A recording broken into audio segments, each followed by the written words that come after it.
Halo, selamat malam teman-teman. Apa kabar? Hari ini kita sedikit berbeda karena pembawa acaranya berbeda.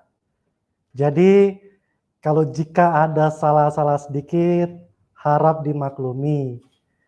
Kalau memiliki salah yang banyak, harap didoakan agar selanjutnya bisa jauh lebih baik lagi. Ya, program dari We For God adalah program kesaksian supaya menjadi berkat dan dapat memberkati banyak orang. Kembali lagi kami akan menampilkan kesaksian-kesaksian yang luar biasa. Kali ini kami akan menampilkan seorang narasumber di mana mengalami Tuhan secara luar biasa. Di mana hidupnya sudah diubahkan Tuhan setelah mendengarkan firman Tuhan. Firman-firman Tuhan yang sungguh sangat hidup. Karena progres dari narasumber ini mengalami sungguh sangat pesat pertumbuhannya. Sehingga imannya menjadi sangat luar biasa terhadap Tuhan. Dan kesaksian seorang narasumber ini mengisahkan di mana dia terpisah dengan keluarganya karena keluarganya tidak bisa menerima progres iman yang begitu pesat. Bagaimana kisah selengkapnya? Kita sambut Brother Joko Sutarjo. Halo, selamat malam Brother Joko. Selamat malam, Ko. Apa kabar? Puji Tuhan, kabar baik, Ko. Koko apa kabar? Wah, luar biasa, kabar saya sungguh baik. Tuhan Yesus baik. Amin. Wajahnya sungguh sangat sukacita, Brother Joko. Sungguh ceria dan penuh kemuliaan Tuhan. Kita sudah tidak sabar lagi mendengar kesaksian dari Brother Joko. Apakah sudah siap? Sudah siap, Ko. Ya, waktu dan tempat saya persilakan, Brother Joko. Silakan, Halo, Brother Joko. selamat malam, Bapak, Ibu, dan juga teman-teman. Pada hari ini, saya akan bersaksi di channel We For God. Saya akan menceritakan pengalaman pribadi saya bersama dengan Tuhan Yesus. Perkenalkan, nama saya Joko Sutarjo Naibaho. Saya besar di Aceh, dan setelah saya lulus dari SMA, saya merantau ke Jakarta. Dan seiring berjalannya waktu,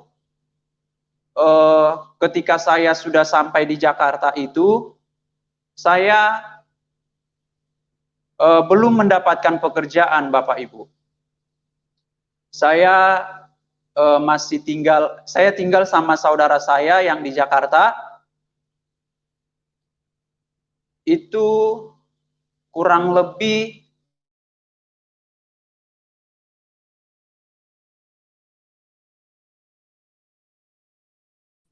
Oke, teman-teman, terputus dengan Brother Joko. Halo, Brother Joko. Halo, ya halo, suara saya bisa didengar, kok? Ya, bisa. Ya, dilanjut, Brother Joko. Ya, Halo? silakan. Lanjut kesaksiannya. Dan setengah tahun lagi saya, karena saya dekat dengan saudara ya, jadi mereka ada usaha, jadi saya bantu-bantu pada waktu itu. Dan di tahun 2012, itu bulan Desember ya Bapak Ibu, saya mendapatkan pekerjaan dari saudara saya yang tinggal di Jakarta Barat pada waktu itu. Dan setelah itu saya pindah tempat tinggal karena saya sudah diterima di perusahaan yang ditawarkan kepada saya pada saat itu. Dan seterusnya berjalannya waktu ya Bapak Ibu, saya bekerja dan saya ke gereja juga, tapi ya biasa aja, tidak mengalami Tuhan seperti yang saya alami pada saat ini Bapak Ibu. Jadi waktu itu di tahun 2013 ya Bapak Ibu, saya bekerja dari hari Senin sampai hari Sabtu. Dan hari Minggunya itu saya beribadah Bapak Ibu. Dan di pertengahan tahun 2013, karena saudara saya yang di Jakarta Barat ini pindah tempat tinggal, jadi seharusnya kan saya ikut sama mereka, karena tempat tinggalnya itu dengan tempat pekerjaan saya itu lebih dekat dari rumah dia. Tetapi rencana Tuhan lain Bapak Ibu. Saya justru memilih ke tempat saudara saya yang nomor 5. Jadi saya ini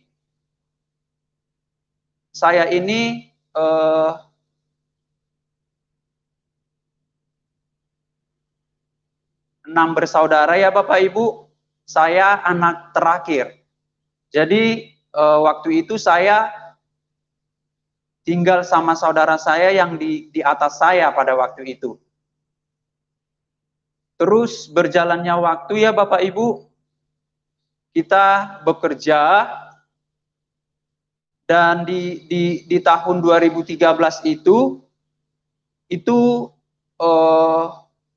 akhir ya Bapak Ibu ya, karena setiap hari kita mendengarkan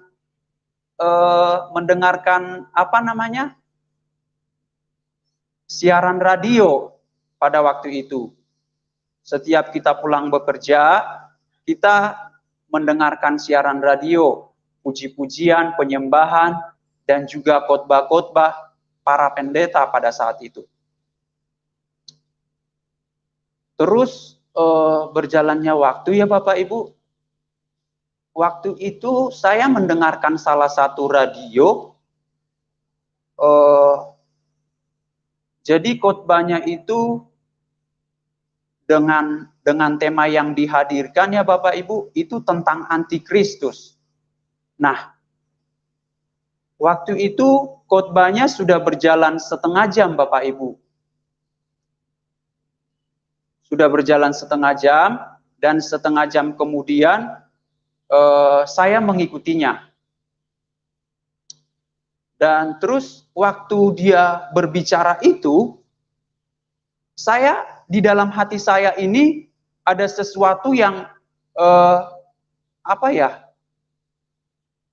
melonjak kegirangan Bapak Ibu. Seperti disentak gitu. Jadi saya langsung memfokuskan diri saya untuk mendengarkan khotbah yang disampaikan hamba Tuhan ini. Saya sebutkan saja namanya ya Bapak Ibu, pendeta Bapak Yusuf Manubulu. Nah, waktu itu saya dengerin khotbahnya. Saya dengerin sampai selesai ya Bapak Ibu. Jadi di akhir khotbah itu Bapak ini langsung memberikan nomor telepon dan juga PIN BBM-nya pada waktu itu. Nah, saya langsung simpan, saya langsung save nomor PIN BB-nya pada waktu itu ya. Dan setelah itu saya BBM sama Pak Yusuf pada waktu itu. Saya BBM, Pak, terima kasih buat firman-Nya, sangat memberkati saya. Terus waktu itu Bapak itu jawab memang pada waktu itu. Tapi saya karena sudah terlalu lama ya Bapak Ibu, saya sudah lupa itunya, balasan dari Pak Yusuf ini. Sebelumnya saya ingin menegaskan dulu kepada Bapak Ibu, teman-teman, saya bukan mengangkat, saya tidak mengangkat hamba Tuhan ini gitu loh. Saya mengangkat firman yang disampaikan. Itu yang harus kita fokuskan gitu. Jadi waktu firman itu disampaikan, yang saya alami pada waktu itu ada sesuatu yang berbeda gitu loh. Ini nih yang benar-benar firman. Karena yang saya alami pada waktu itu ya Bapak Ibu, di dalam hati saya ini ada sesuatu yang melonjak kegirangan gitu loh. Akhirnya saya memfokuskan untuk mendengarkan firman tersebut. Dan terus seiring berjalannya waktu ya Bapak Ibu, saya terus mendengarkan khotbahnya. Saya setiap minggu demi minggu, bulan demi bulan saya dengarkan. Dan suatu ketika itu di tahun 2016 Bapak Ibu, saya ada kerinduan untuk ibadah di tempat Pak Yusuf pada waktu itu. Jadi karena Bapak ini seringkali menginformasikan bahwa mereka itu menghadirkan ibadah umum di gereja tersebut. Jadi saya catat alamatnya, saya simpan ya Bapak Ibu, dan waktu itu pas hari Minggu ya, saya langsung mengambil tindakan ya Bapak Ibu. Pada waktu itu saya naik motor, itu di tahun 2016.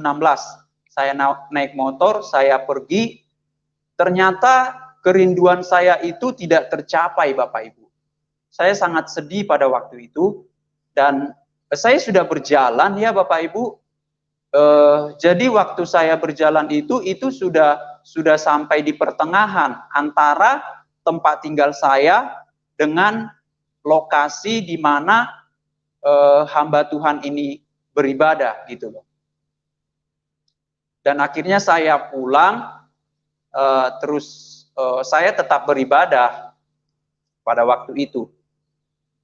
Dan terus setiap hari Kamis saya pasti mengikuti khotbah yang disampaikan Pak Yusuf pada waktu itu. Karena menurut saya ini harus saya dengarkan gitu loh. Ada sesuatu yang berbeda gitu loh. Ada penyampaiannya itu sangat luar biasa. Itu menurut saya ya Bapak Ibu ya. Jadi saya mengangkat firman yang disampaikan oleh hamba Tuhan ini, dipakai Tuhan luar biasa. Itu di dalam hati saya pada waktu itu. Terus berjalannya waktu ya Bapak Ibu, saya terus beribadah itu di gereja lain ya Bapak Ibu. Dan saya tetap mendengarkan firman-firman yang disampaikan hamba Tuhan ini mengenai akhir zaman. Ya yang paling utama pada waktu itu yaitu antikris. Itu langsung membuat hati saya langsung memfokuskan untuk mendengarkan firman ini gitu loh. Jadi suatu ketika ya Bapak Ibu, saya pulang dari pekerjaan ya, saya sudah merencanakan ini nanti malam jam 9 akan tampil nih Pak Yusuf. Saya sudah mempersiapkan diri Bapak Ibu. Jadi waktu itu saya tiduran di tempat tidur saya ya. Tiduran itu sekitar jam 7, jam 8-an lah. Ya. Dan waktu itu karena saya sudah terlalu capek ya Bapak Ibu, dari pekerjaan saya, Akhirnya saya kebablasan, saya ketiduran Bapak Ibu. Saya di dalam hati itu apa namanya ya, kayak seperti ada penyesalan lah. Aduh, saya udah ketinggalan ini. Itu di dalam hati saya. Tapi waktu itu sudah mau hampir selesai sih, tapi saya sempat mendengarkan pada waktu itu. Itu kurang 10 menitan lagi, Kak. Iya, 10 menitan lagi saya dengarkan. Ya saya sangat apa namanya ya? Sangat rugilah menurut saya. Iya, rugi saya. Saya ketinggalan pada waktu itu. Terus berjalannya waktu ya Bapak Ibu, saya terus mendengarkan firman itu. Nah, di tahun 2017 waktu itu ya Bapak Ibu, saya cari nama Pak Yusuf ini di YouTube. Saya buka-buka YouTube, saya searching ya, dan akhirnya ketemu, saya mendapatkan video terbaru yang baru di-upload pada waktu itu. Itu di tahun 2017 Bapak Ibu, bulan Februari. Nah, khotbah yang disampaikan pada waktu itu ya, akhir hidup manusia. Kalau misalnya Bapak Ibu, teman-teman yang hadir di channel ini, nanti coba dicari khotbah yang disampaikan yang disampaikan Pak Yusuf itu. Nah, saya dengarin, ya saya ini bersukacita pada waktu itu Bapak Ibu. Jadi kerinduan saya itu timbul lagi di dalam hati saya. Ya, saya di dalam hati saya itu pokoknya hari Minggu saya akan ibadah di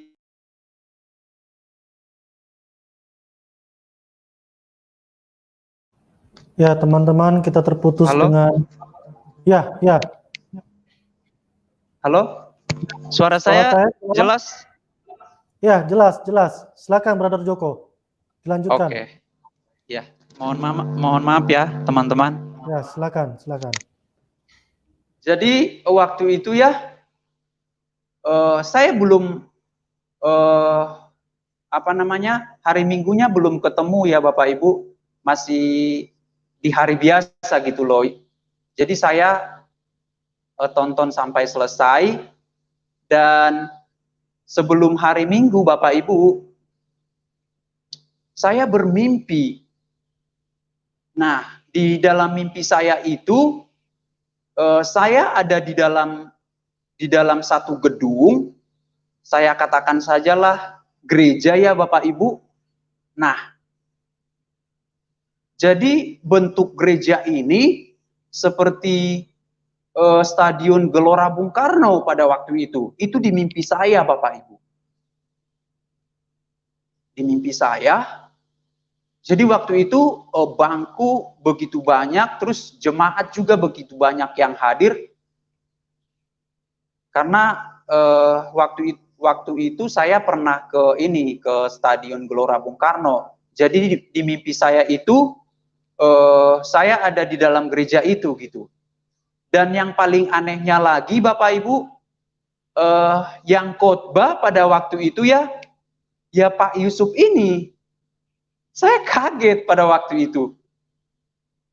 Saya di hari berikutnya ya Bapak Ibu, saya ini timbul di dalam hati saya bahwa mimpi saya ini adalah sesuatu peneguhan pada waktu itu.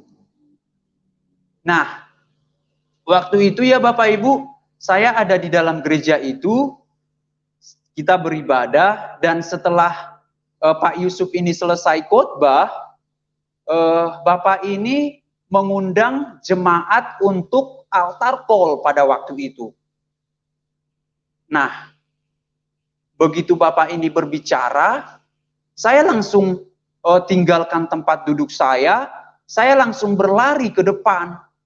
Dan Bapak ini langsung tumpangkan tangan di atas kepala saya. Wah, di hari berikutnya itu ya Bapak Ibu, saya berpikir, saya menyimpulkan bahwa ini adalah peneguhan dari Tuhan. Peneguhan dari Tuhan, dan setelah itu di hari Minggunya saya langsung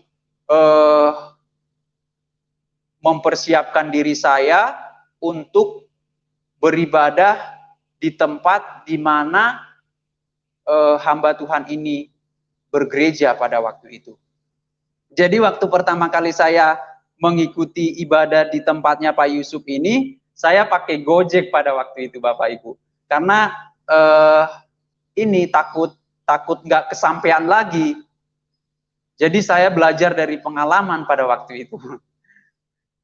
Terus akhirnya saya tiba di tempat, saya bisa bercakap-cakap dengan hamba Tuhan ini, dengan apa namanya, jemaat yang ada pada saat itu ya Bapak Ibu. Saya sangat bersukacita. Dan waktu itu ya, karena saya belum pernah mengalami hal yang demikian, saya begitu selesai ibadah, saya ditawarin makan, ditawarin minum, terus ditanya-tanya. Saya juga agak canggung lah istilahnya, agak grogi lah istilahnya pada waktu itu. Karena yang dahulu itu sebelum-sebelumnya saya tidak pernah mengalami hal yang demikian Bapak Ibu. Saya malu-malu ya, dan akhirnya ya karena sesama anak-anak Tuhan ya saya terima aja pada waktu itu. Dan waktu itu saya ditanya tinggalnya di mana, asalnya dari mana. Waktu itu ditanya-tanya. Mohon maaf Bapak Ibu. Waktu itu ditanya-tanya, ya saya jawab dengan sopan. Saya tinggal di sini, saya berasal dari Aceh, saya bilang begitu. Dan terus seiring berjalannya waktu ya Bapak Ibu, saya terus mengikuti ibadah di sana di tahun 2017, terus mengikuti, dan juga komunitas anak muda juga pada waktu itu ada Bapak Ibu. Jadi kalau misalnya saya tidak lembur, artinya saya bisa ikut ibadah pada waktu itu, saya langsung mengikuti komunitas tersebut. Dan terus di pertengahan tahun 2017, waktu itu dari gereja ini kita ada kayak seperti jalan-jalan pada waktu itu Bapak Ibu. Nah, sebelumnya itu saya pernah bermimpi lagi Bapak Ibu. Saya pergi ke salah satu tempat, tapi tempat itu saya tidak tahu tujuannya mau ngapain. Dan saya bercakap-cakap dengan orang itu. Saya pergi ke tempat itu dengan pakai motor sendiri gitu. Saya parkir di depan rumah orang itu, saya bercakap-cakap, tapi yang kita bicarakan itu pada saat itu saya nggak ingat gitu. Dan setelah itu yang saya ingat itu Bapak Ibu, saya mau pulang, saya pergi, saya ke depan, saya lihat motor saya sudah tidak ada Bapak Ibu. Saya kaget, saya tanya sama orang itu, motor saya kemana? Tadi saya parkirnya di depan rumah ini, saya bilang. Terus yang dia jawab ya Bapak Ibu pada waktu itu, dia bilang ada. Saya tanya-tanya terus, Ada, pokoknya ada, dia bilang. Saya tanya-tanya terus ya, dia cuman jawab begitu doang. Dan akhirnya Bapak Ibu, motor saya itu tiba-tiba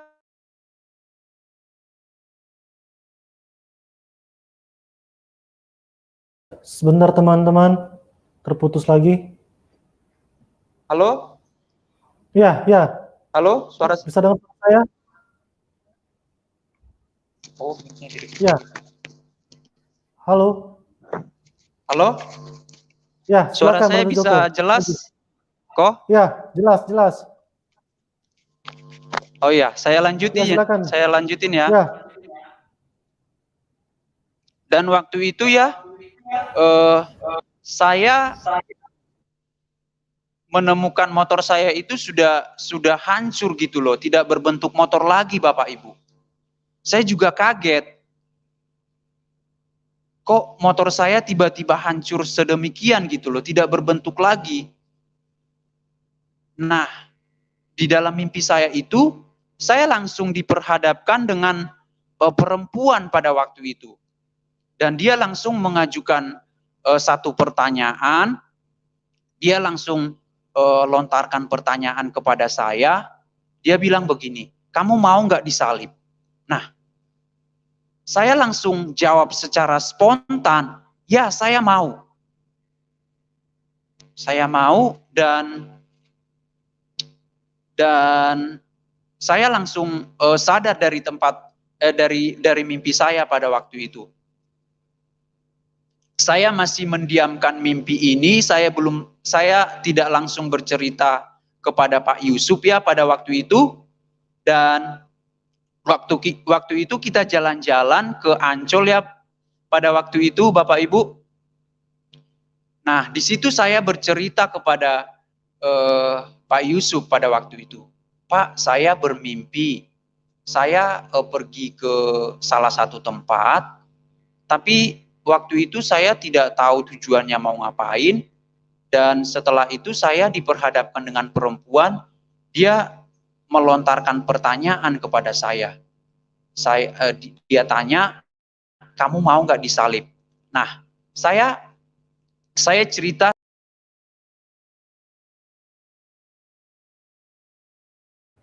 ya teman-teman, maaf terputus lagi. Halo, Ya, ya halo, silakan. Ya, lanjut lagi. halo, suara saya Silakan. jelas Pak? Ya, jelas, jelas. Dan yang di halo, halo, suara saya bisa Ya, kedengaran? jelas, jelas, jelas. Dan waktu Silakan, itu silakan. jawaban yang diberikan Pak Yusuf ya pada waktu itu, Pak Yusuf bilang, oh berarti kamu mati martir, mati syahid, mati karena membela Tuhan Yesus. Itu yang saya ingat pada waktu itu Bapak Ibu.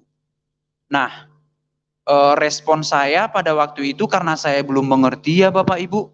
Saya juga ya Kristen biasa gitu loh. Tidak belum pernah mengalami hal-hal yang seperti itu gitu. Tapi saya bersukacita ketika saya menceritakan hal itu. Jadi saya menjalani hidup itu ya bersama dengan Tuhan gitu.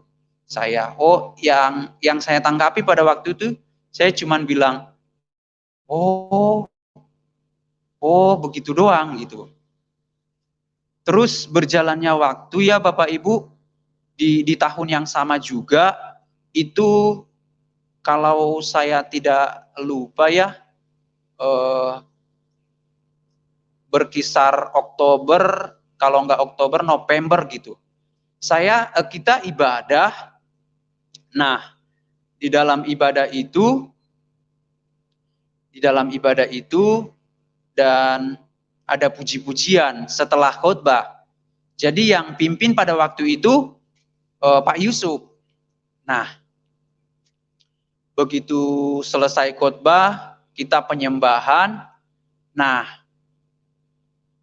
disitulah pertama kali saya mengalami kedua kali Bapak Ibu. waktu pertama kali itu waktu mendengarkan khotbah yang mengenai antikristus. Nah, yang kedua kali ini sama juga, tapi yang saya alami ini seperti apa namanya ya? Kasih mula-mula lah istilahnya. Saya menangis dengan sejadi-jadinya gitu. Saya menangis, saya mencucurkan air mata, saya mohon maaf ya Bapak Ibu, ingus juga sampai keluar gitu loh, seperti angka 11 pada waktu itu. Saya sangat bersuka cita pada waktu itu Bapak Ibu. Wah, ini pertama kali saya menangis di dalam Tuhan. Ketika pujian dan penyembahan itu dinaikkan gitu loh. Dan akhirnya waktu itu ya Bapak Ibu, setelah selesai ibadah, karena saya masih menangis pada waktu itu, menangis sejadi-jadinya. Saya juga nggak tahu kenapa hal itu bisa terjadi kepada saya Bapak Ibu. Dan Pak Yusuf langsung menghampiri saya pada waktu itu. Dia mendoakan saya. Saya terus menangis pada waktu itu Bapak Ibu. Saya sangat bersyukur kepada Tuhan. Saya bisa dipertemukan dengan dengan hamba Tuhan yang sangat cinta Tuhan. Itu menurut saya ya Bapak Ibu ya, menurut pandangan saya, karena saya yang mengalami, saya yang berkomunikasi dengan hamba Tuhan ini gitu loh. Dan terus berjalannya waktu, kita ibadah di sana, saya beribadah di sana bersama teman-teman juga. Nah, karena waktu itu warga setempat tidak mengizinkan lagi kita beribadah di situ, akhirnya kita pindah tempat ibadah pada waktu itu. Terus saya terus mengikuti ibadah di tahun 2018.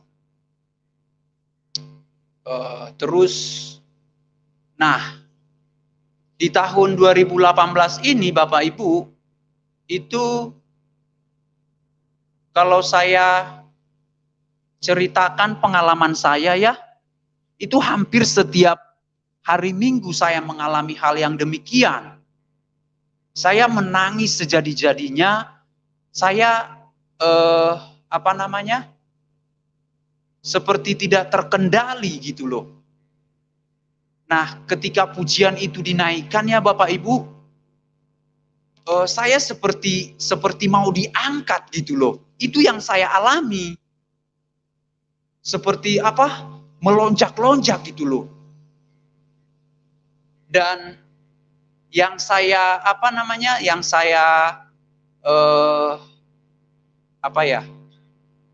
yang saya bisa berikan kepada Bapak Ibu ya waktu itu, karena setiap hari Minggu saya mengalami hal yang begitu ya, di dalam benak saya itu, saudara-saudara saya yang ada di sekitar saya, itu menurut saya itu mereka terganggu dengan keadaan saya yang seperti itu. Tapi saya tetap mengalami hal yang supranatural itu Bapak Ibu. Saya berputar-putar, saya menangis, bahkan saya berteriak pada waktu itu. Saya seperti kepenuhan pada waktu itu. Itu hampir setiap hari Minggu Bapak Ibu. Nah, dan ada teman saya itu dia seringkali menolong saya, mengawasi saya pada waktu itu, namanya Brian. Mungkin dia mendengarkan kesaksian ini juga. Tetap semangat ya, Brian. Tetap cinta Tuhan Yesus. Nah, terus saya kembali lagi Bapak Ibu. Saya terus mengalami Tuhan ya Bapak Ibu. Dan di tahun 2018 akhirnya saya dibaptis, Bapak Ibu. Saya dibaptis itu dikuburkan di dalam air, artinya baptisan selam ya Bapak Ibu ya. Saya dibaptis itu bulan Juni, ya bulan Juni. Itu di Ancol Bapak Ibu.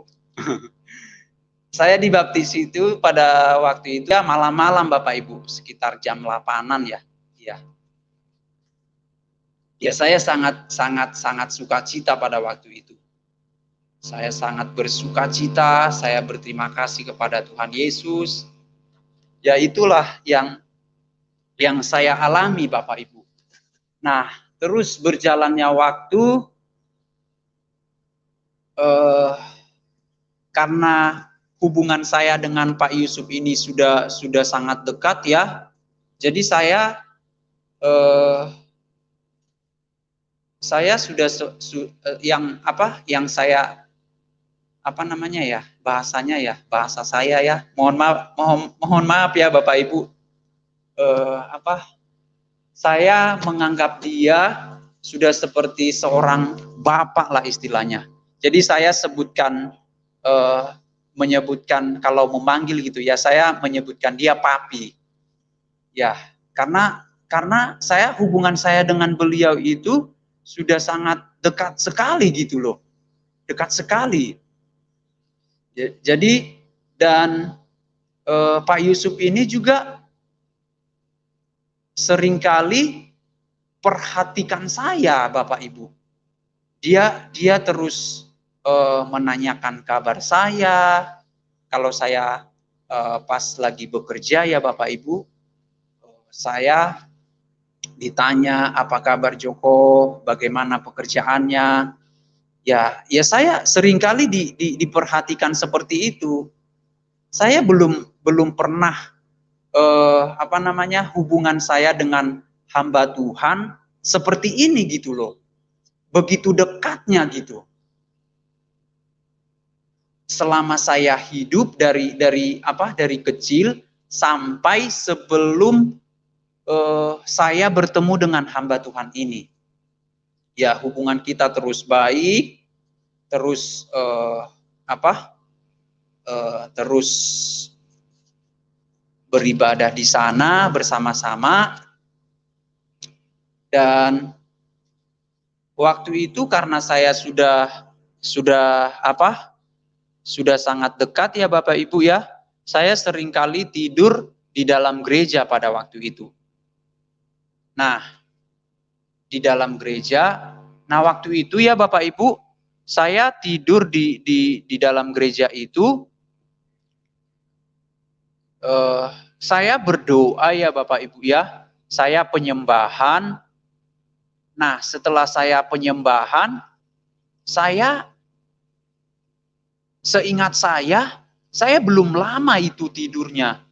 Belum lama Bapak Ibu. Nah, saya tidur itu, roh saya ini diangkat naik turun Bapak Ibu. Saya diangkat naik turun dan waktu itu saya hitung, itu lebih dari 7 kali pada waktu itu. Saya hitung, saya diangkat naik turun, tapi tidak tembus dari rumah gitu loh, hanya di sekitar itu aja tempat di mana saya tidur gitu loh, diangkat naik turun.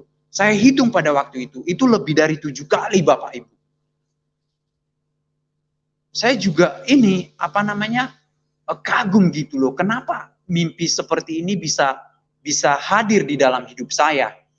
Dan waktu itu ya Bapak Ibu, saya belum langsung menceritakan mimpi saya ini ke Pak Yusuf pada waktu itu. Saya masih mendiamkannya. Itu hampir 2 minggu ya kalau saya tidak salah. Iya, saya diamkan. Nah, dan akhirnya saya bercerita kepada Pak Yusuf pada waktu itu. Pak, saya bermimpi. Saya bermimpi ini, roh saya itu, habis saya berdoa, habis saya berdoa, saya tidur istirahat ya. Saya bilang sama Pak Yusuf, roh saya diangkat naik turun, Pak. Terus waktu itu ya Bapak Ibu, jawaban yang diberikan pada waktu itu,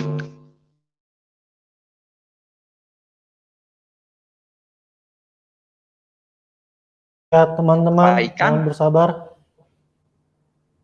Halo? Mohon bersabar. Kita Terputus tunggu ya, lagi. Pak? Ya, Halo, silakan. kok? Silakan lanjut. Suaranya bisa Saya dengar, kedengaran? saya dengar. Oke. Saya dengar.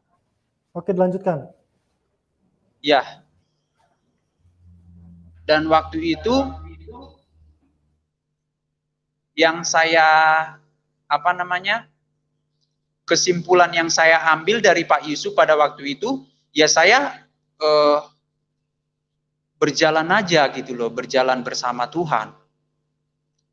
Nah, memang seperti itu orang yang dipakai Tuhan, kata beliau pada waktu itu, yang saat ini teringat ya Bapak Ibu. Dan terus saya mengalami mimpi-mimpi yang luar biasa menurut saya. Terus di tahun yang sama saya terus menjalani ibadah ya Bapak Ibu di tempat Pak Yusuf, karena bagi saya firman yang disampaikan ini benar-benar sangat mengubahkan hidup saya gitu loh. Itu yang ada di dalam diri saya Bapak Ibu, karena saya yang mengalami ini gitu loh. Ya saya bersaksi apa yang saya terima dari Tuhan itu sangat luar biasa firman yang disampaikan. Dan terus berjalannya waktu ya Bapak Ibu, saya mengikuti ibadah, dan kalau misalnya saya tidak lembur, saya menginformasikan ke, kalau tidak sama Pak Yusuf, ke ini Kopresan yang saat ini menjadi moderator pada waktu itu. Saya chat beliau, saya tidak bisa hadir, saya lembur. Ya, kira-kira seperti itu Bapak Ibu. Kalau misalnya tidak bisa ikut ya terus berjalannya waktu, saya terus beribadah di sana. Dan waktu itu ya, saya sudah mulai nih salibnya muncul. Itu dari orang-orang yang paling terdekat Bapak Ibu. Sudah mulai istilahnya mereka itu terganggu gitu loh. Saya waktu itu berselisih paham dengan saudara saya ya, di mana waktu itu saya tinggal. Terus di tahun 2019 ya Bapak Ibu, saudara-saudara saya mengatakan saya sesat, terus mengatakan Pak Yusuf juga sesat. Itu saya sangat terpukul Bapak Ibu. Saya sangat terpukul pada waktu itu. Saya sangat terpukul, kok sesama Kristen, tapi perlakuan yang diberikan kepada saya ini seperti ini gitu loh. Karena waktu itu ya Bapak Ibu, karena saya sudah fokus dengan ibadah ya, saya lebih karena saya bekerja setiap hari ya Bapak Ibu, jadi cuman hari Minggu doang itu ke gereja. Jadi saya fokuskan diri saya untuk menikmati kebaikan Tuhan.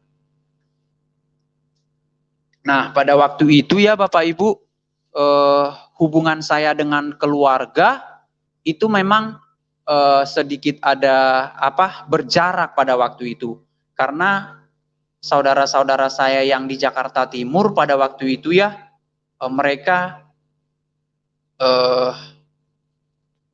ini saya WhatsApp saya, Dek main dong ke Jakarta Timur, anak-anak saya sudah kangen nih. Nah, sebelumnya Bapak Ibu saya main ke sana, berkunjung ke tempat saudara saya ini. Jadi waktu itu yang saya balas, oh iya Bang, saya sekarang waktu saya nggak ada, saya bilang. Saya setiap hari dari hari Senin sampai Jumat, Sabtu itu saya bekerja, dan saya hari Minggu beribadah, saya bergereja, saya bilang begitu. Ya sampai di situ ya Bapak Ibu, karena mereka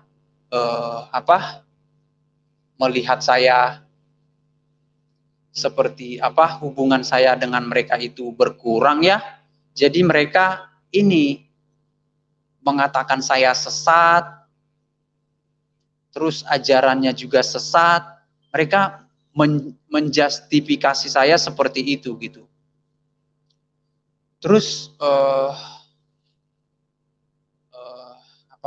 hubungan saya dengan orang tua masih tetap baik ya Bapak Ibu. Terus di tahun 2019, nah waktu itu mereka pernah menginterogasi saya disidang lah istilahnya Bapak Ibu. Itu di tahun 2019. Nah waktu itu itu tepatnya hari Sabtu ya Bapak Ibu, tepatnya hari Sabtu, karena hari Sabtu itu saya pulang dari tempat pekerjaan itu jam 3. Jadi mereka sudah merencanakan untuk kumpul di tempat di mana saya tinggal pada waktu itu.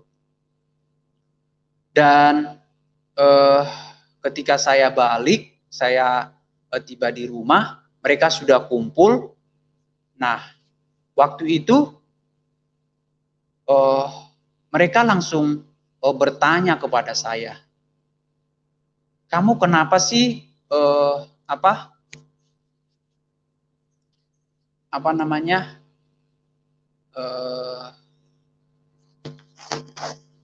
jarang berkunjung ke tempat kami? Mereka bilang begitu. Ya saya jawab, saya ibadah Bang, ibadah. Saya bergereja saya waktu itu saya kasih tahu alamatnya. Dan waktu itu ya Bapak Ibu, mereka bilang saya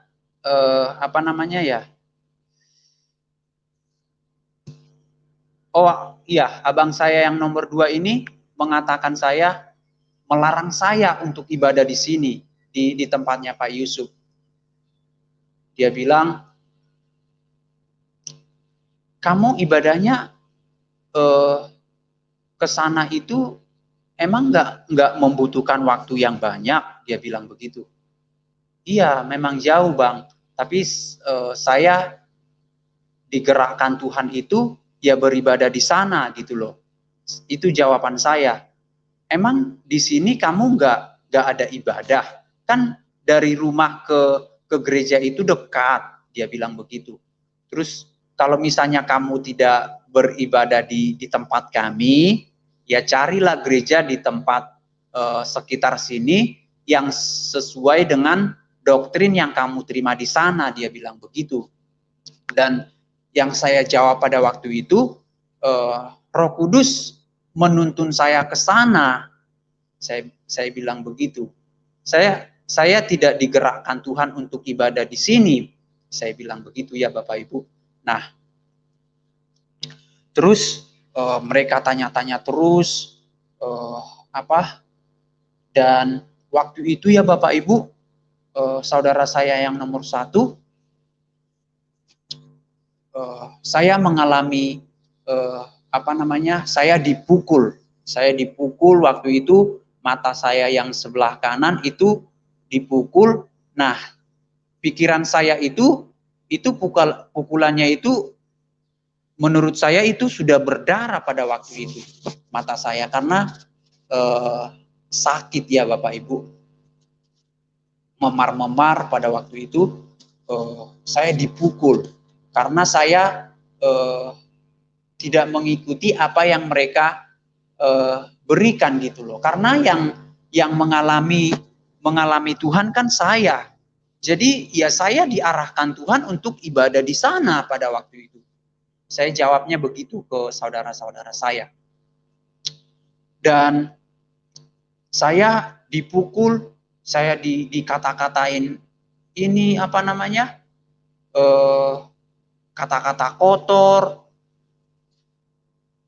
Terus mohon maaf ya Bapak Ibu, dibilang apa namanya?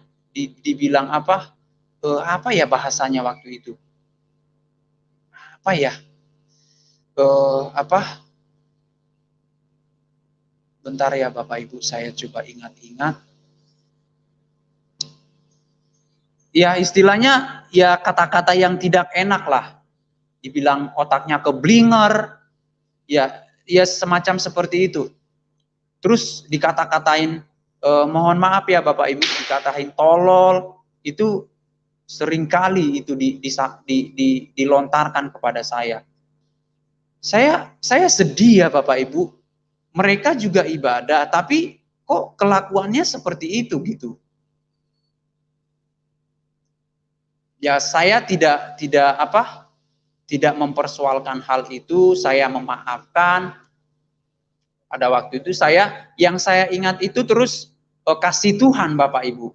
Saya mengalami Tuhan, saya tidak fokus lagi ke hal-hal yang demikian. Jadi waktu itu ketika saya dipukul ya Bapak Ibu, saya langsung menangis. Nah, menangisnya ini yang saya ingat itu ya hanya Tuhan Yesus gitu loh.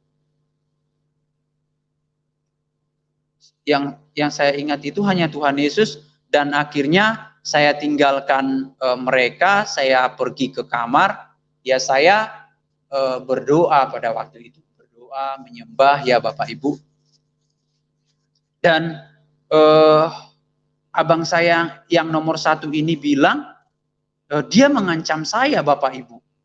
Dia bilang begini, karena mereka sudah menginformasikan ke Mama ya, waktu itu dia bilang si Joko ini sudah menerima ajaran yang aneh-aneh. Mereka bilang begitu. Jadi Mama saya juga meresponi apa yang abang-abang saya sampaikan gitu loh. Karena orang tua kan berpikirnya karena saya masih ibaratnya masih kecil ya Bapak Ibu. Karena abang-abang saya ini sudah besar, jadi istilahnya pendapat mereka, kata-kata mereka lebih dipercayai pada waktu itu. Kan ya saya juga menjelaskan sama mama saya, ya saya mengalami Tuhan gitu loh. Kalau mama melarang saya, ya saya tetap ibadah di sana, saya bilang. Apapun yang mereka bilang, apapun yang mama bilang, ya saya tetap saya tetap beribadah. Saya yang mengalami gitu loh. Saya mengalami mengalami Tuhan dengan begitu hebat. Saya bilang begitu sama mama saya. Terus abang saya ini mengancam saya ya Bapak Ibu. Dia bilang, awas kamu ya, kalau misalnya mama meninggal karena memikirkan kamu, kubunuh kamu. Dia bilang begitu. Itu waktu itu saya sudah dipukul ya Bapak Ibu. Saya masih sempat ada di dekat mereka pada waktu itu. Dan setelah itu karena saya sudah menangis ya Bapak Ibu pada waktu itu, ya saya tinggalkan mereka dan saya pergi ke kamar saya, ya saya berdoa pada waktu itu. Saya tetap bersukacita Bapak Ibu. Dan yang saya ingat pada waktu itu, ya yang ada di Alkitab itu, karena musuh kita ya orang-orang yang terdekat, yang paling pertama ini menyerang kita gitu loh. Tapi saya tetap bersukacita, saya terus beribadah di tempatnya Pak Yusuf ya sampai hari ini Bapak Ibu. Dan waktu itu saya juga mengalami sesuatu yang tidak enak Bapak Ibu, itu di tempat pekerjaan saya. Dan waktu itu ya di bulan Februari ya, iya di bulan Februari. Jadi perusahaan saya itu setiap hari, setiap 1 tahun sekali pasti ada mengadakan acara event lah istilahnya kepada customer pada waktu itu. Nah, tiba-tiba di tahun 2019 ini karena cinta saya kepada Tuhan Yesus itu ini seperti saya tidak bisa katakan lagi Bapak Ibu, karena saya tidak ingin melewatkan gitu loh satu hari pun saya tidak ingin melewatkan itu yang ada di dalam hati saya Bapak Ibu. Jadi saya bilang sama atasan saya tidak bisa ikut kok, karena atasan saya itu pada waktu itu orang Chinese ya Bapak Ibu. Saya tidak bisa ikut, saya mau beribadah. Terus dia bilang cuman 1 hari doang kok, dia bilang begitu. Iya kok, saya lebih lebih mementingkan ibadah, saya bilang begitu. Saya ada pelayanan gitu loh. Saya mau beribadah. Saya tidak ikut di acara ini. Terus dia bilang, ya kamu sangat dibutuhkan di acara ini karena kamu sangat penting lah istilahnya untuk menghadiri acara itu gitu loh, sebagai tim gitu loh. Jadi waktu itu karena saya tolak ya Bapak Ibu, atasan saya ini membujuk saya pada waktu itu. Udahlah kamu ikut aja. Nanti saya tambahin deh, dia bilang. Saya tambahin pakai uang pribadi saya. Mohon maaf ya Bapak Ibu. Dia bilang begitu. Ya saya tetap mengatakan ke atasan saya ini, saya mohon maaf ya kok, saya mau ibadah, saya tidak bisa ikut. Nah akhirnya Bapak Ibu, karena saya tidak mengikuti apa yang dia mau, karena apa yang dia mau ya, akhirnya saya diskorsing Bapak Ibu, itu selama 2 minggu. Saya sangat kecewa lah istilahnya pada waktu itu. Tapi ya karena saya memandang kepada Tuhan Yesus ya saya jalani aja gitu loh. Saya ikuti aja apa yang dia mau gitu loh. Terus akhirnya saya diskorsing selama 2 minggu. Dan setelah itu ya Bapak Ibu, saya melaporkan hal ini ke kantor Dinas Ketenagakerjaan pada waktu itu. Saya melaporkan, saya datengin kantornya, saya berbicara sama petugasnya di sana, Pak saya mengalami skorsing selama 2 minggu. Saya ceritakan seperti itu ya Bapak Ibu, karena saya beribadah di hari Minggu, sepertinya mereka melarang saya bilang begitu. Saya mau beribadah, Pak, saya bilang sama petugas kantor dinas ketenagakerjaan pada waktu itu. Terus dia bilang, oh ya udah, tuliskan aja semua apa yang kamu alami di tempat pekerjaan kamu, nanti kita akan tindak. Dia bilang begitu. Akhirnya saya tulis, saya cantumin semua, dan waktu itu ya Bapak Ibu belum sempat dipanggil ya. Akhirnya di bulan Maret di tahun 2019 saya masuk pada waktu itu. Saya masih diterima di sana. Oh iya, saya ada ketinggalan Bapak Ibu. Saya coba ulang dulu ya. Waktu itu memang karena tekanan dari saudara-saudara saya ini sangat hebat menurut saya. Saya pernah mengundurkan diri dari tempat pekerjaan pada waktu itu Bapak Ibu. Saya pernah mengundurkan diri. Nah, waktu itu atasan saya bilang, bos tidak mengizinkan kamu untuk keluar. Dia bilang begitu pada waktu itu ke saya. Dan akhirnya ya saya diamkan. Nah, salahnya surat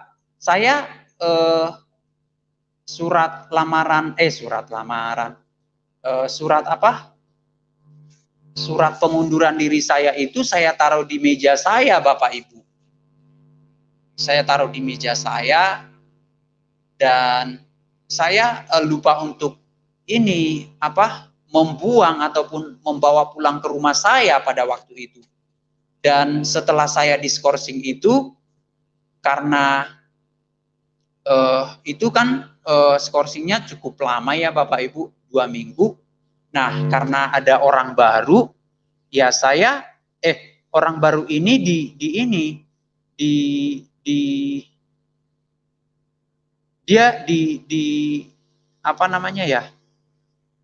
duduk di meja saya pada waktu itu.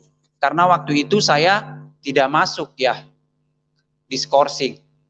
Jadi dia ditaruh di meja saya dan barang-barang saya diberesin, dikumpulin, dan surat pengunduran diri saya itu ditahan sama mereka. Nah, waktu itu ya Bapak Ibu, waktu saya masuk, saya coba cari memang waktu itu surat lamaran pekerjaan saya kemana pada waktu itu. Saya tanya sama rekan kerja saya, siapa yang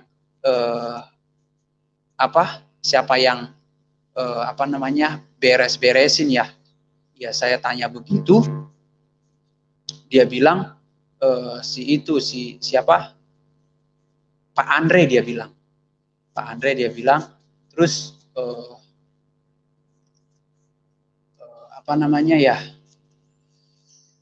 akhirnya berjalannya waktu ya Bapak Ibu,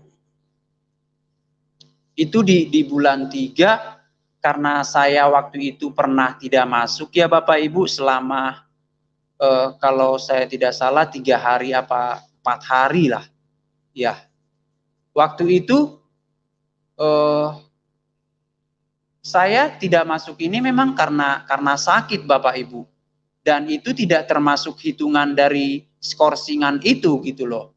Nah, waktu itu di akhir Maret dia bilang di akhir Maret saya tidak masuk ya. Nah, di bulan April itu saya masuk Bapak Ibu. Dan waktu itu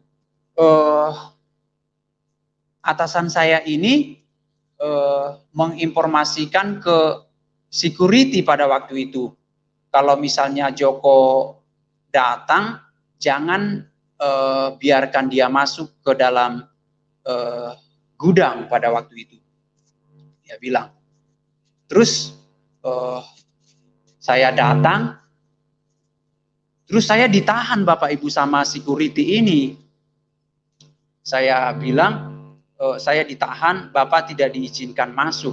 Dia bilang, Bapak tidak diizinkan masuk. Terus saya tanya sama dia, apa alasannya Pak? Saya tanya sama dia, ya pokoknya kamu tidak diizinkan lagi masuk. Terus saya minta surat keterangan ya bahwa saya ini dipecat ya. Saya tanyain beliau security ini, dia tidak memberikan apa-apa dan dia juga sudah minta sama atasan saya ini untuk suratnya diberikan kepada saya. Dan pada waktu itu Bapak Ibu, saya tidak mendapatkan surat keterangan dari kantor gitu loh, bahwa saya ini dikeluarkan. Dan waktu itu saya rekam ya Bapak Ibu, saya rekam untuk bukti bahwa saya ini diperlakukan seperti itu gitu loh. Terus karena saya sudah tidak diizinkan masuk, akhirnya saya pulang Bapak Ibu. Saya pulang ya, dan saya melaporkan lagi ke kantor Dinas Ketenagakerjaan Bapak Ibu. Saya melaporkan lagi bahwa saya dikeluarkan, sebelumnya saya diskorsing, saya bilang begitu sama petugasnya. Dan waktu itu saya dipanggil dan dari pihak kantor juga dipanggil pada waktu itu ya Bapak Ibu. Nah, waktu itu saya juga kaget kenapa surat pengunduran diri saya itu mereka pegang pada waktu itu. Saya kaget pada waktu itu ya Bapak Ibu. Terus saya bilang sama petugas ketenaga kerjaannya, saya bilang sama dia, Pak, memang saya pernah mengundurkan diri, tapi waktu itu Bapak ini, atasan saya ini menolak surat pengunduran diri saya bilang. Kenapa surat ini bisa ada di tangan mereka? Nah, dan setelah itu saya berpikir-pikir lagi, akhirnya saya mengingat bahwa waktu saya diskorsing itu Bapak Ibu, nah disitulah mereka ambil surat pengunduran diri saya. Saya bilang sama petugas ketenaga kerjaan ini. Terus ya setelah itu ya Bapak Ibu, saya juga diperlakukan yang tidak baik pada waktu itu. Dan akhirnya waktu itu di panggilan yang kedua itu, waktu itu saya tidak hadir pada waktu itu. Tetapi dari kantor saya itu hadir. Dan di panggilan ketiga itu saya hadir dan kantor saya tidak hadir, ya begitu pada waktu itu. Dan akhirnya karena titik permasalahannya tidak ditemukan di Disnaker, Disnaker bilang untuk diselesaikan secara antara saya dengan perusahaan, antara si pekerja dengan perusahaan. Dan waktu itu ya Bapak Ibu, saya dipanggil ke kantor karena kasus ini kalau kita lihat dari undang-undang, ya harus dikeluarkan pesangon. Itu penjelasan dari petugas Disnaker pada waktu itu. Terus saya dipanggil ke kantor dan waktu itu atasan saya bilang, apa sih yang kamu mau? Dia bilang, ya saya mau menuntut hak saya. Saya bekerja di sini kurang lebih 7 tahun Bapak Ibu. Ya, saya tidak mendapatkan apa-apa. Terus saya diperlakukan dikeluarkan secara tidak manusiawi. Pada waktu itu saya bilang begitu. Dan waktu itu ya Bapak Ibu,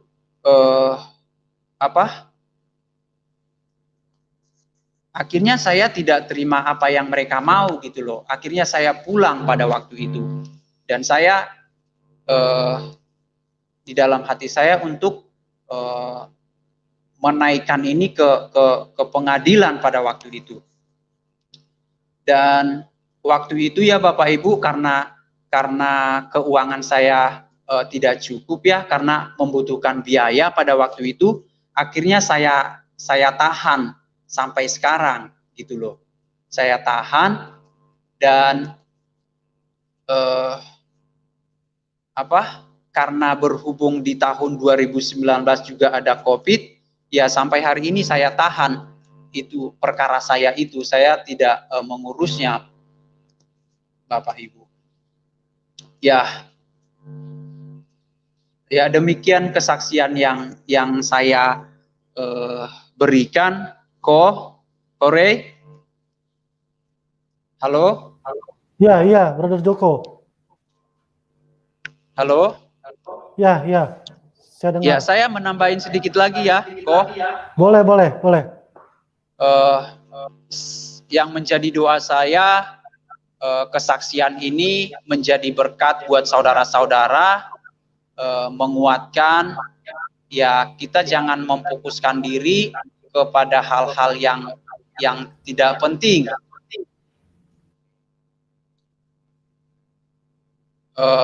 Ya kita mengarahkan hidup kita kepada Tuhan. Ya, demikian, Kore. Ya, oke teman-teman. Demikian kesaksian dari Brother Joko. Bagi yang ingin berdiskusi, linknya sudah ada di layar live chat. Nah, bagi yang ingin berdiskusi, linknya ada di live chat. Ya, saya ingin tambahkan dari kesaksiannya Brother Joko. Brother Joko ini sudah lama mengikuti kami dan memang banyak perubahan. Bagaimana Brother Joko ini mengalami pikul salib. Saya sendiri pun yang dilahirkan dari Kristen belum tentu mengalami apa yang dialami oleh Brother Joko.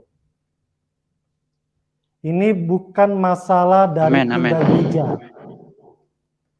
Bukan masalah dari orang tua.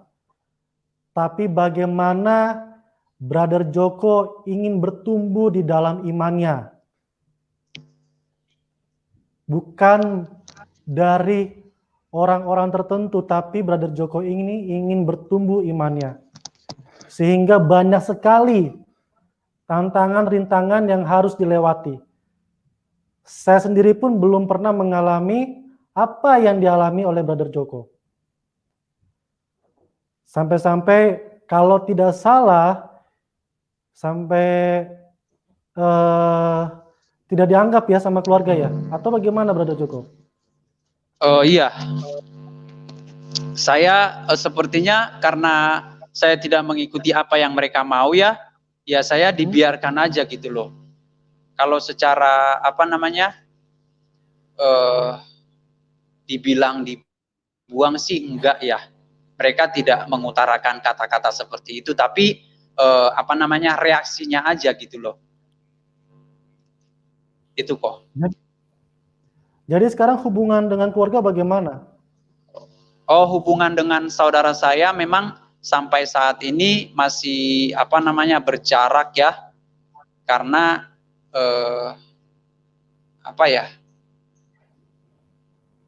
karena mereka menganggap saya ini sesuatu yang salah menurut mereka. Tapi kan yang mengalami ini saya kok. Ya. Gitu loh. Tapi saya tidak pernah mengingat-ingat perlakuan yang mereka berikan kepada saya. Saya tidak mengingat-ingat lagi. Kalau saya ingat-ingat itu ya Bapak Ibu, saya rugi gitu loh. Saya menguras pikiran, itu sangat merugikan saya. Saya sudah memaafkan. Oh ya, waktu itu juga sempat karena saya tidak hubungannya sangat berjarak ya Bapak Ibu. Saya dikeluarkan dari grup pada waktu itu. Ya, grup keluarga. Terus? Ya saya ini menganggapnya ya sudah kalau memang kalian memperlakukan saya seperti ini, ya saya tidak apa-apa, saya bilang. Iya. Jadi saya memang mengikuti apa yang dialami oleh Brother Joko. Beliau sendiri benar-benar walaupun banyak rintangan, walaupun banyak apa yang dialami, dia tetap setia dan dia tetap percaya apa yang dia pegang.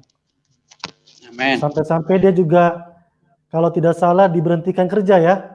Iya, betul. Nah, diberhentikan kerja, ya perjuangan yang sungguh luar biasa dari Aceh datang ke Jakarta. Pulau Jawa, Jakarta, banyak rintangan, sampai benar-benar bisa merasakan sukacita yang luar biasa. Tapi yang perlu kita ketahui, semuanya berasal dari Tuhan. Amin. Oke teman-teman, linknya sudah ada di live chat. Bagi yang ingin berdiskusi silakan masuk. Oke, kita terima penelpon awal dari Bapak Pardosi. Halo, Ya, selamat malam. Ya, selamat malam, Pak. Shalom. Kalau bisa bertanya sedikit, saudaranya sekarang tuh nominasinya apa sih? Kalau itu saya di sini sebentar. Di sini kita lagi tidak membahas denominasi gereja, Pak. Tapi bagaimana perubahan kehidupan dari Brother Joko.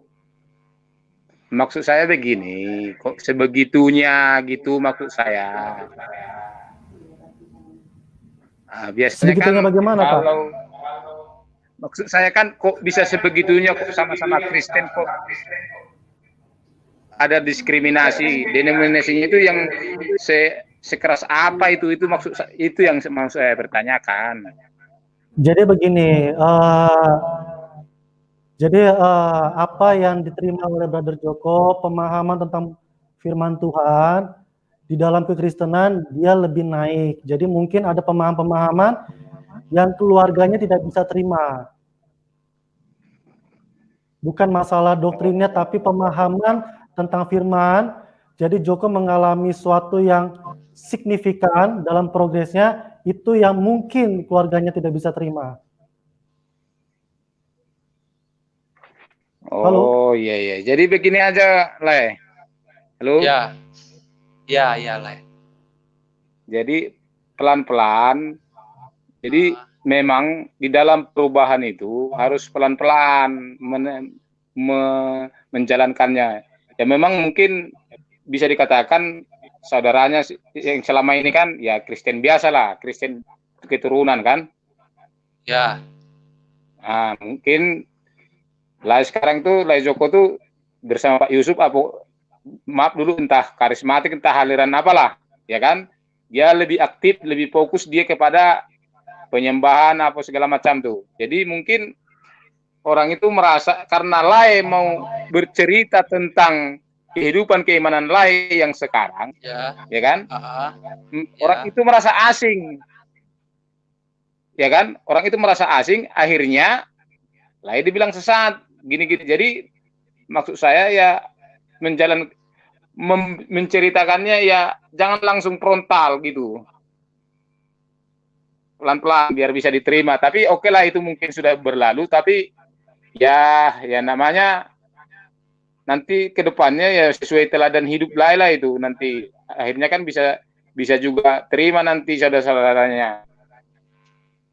Iya, iya. Jadi kalau masalah tentang pekerjaan itu, tapi saya memang waktu itu hanya sebentar. Waktu itu saya juga pernah seperti itu.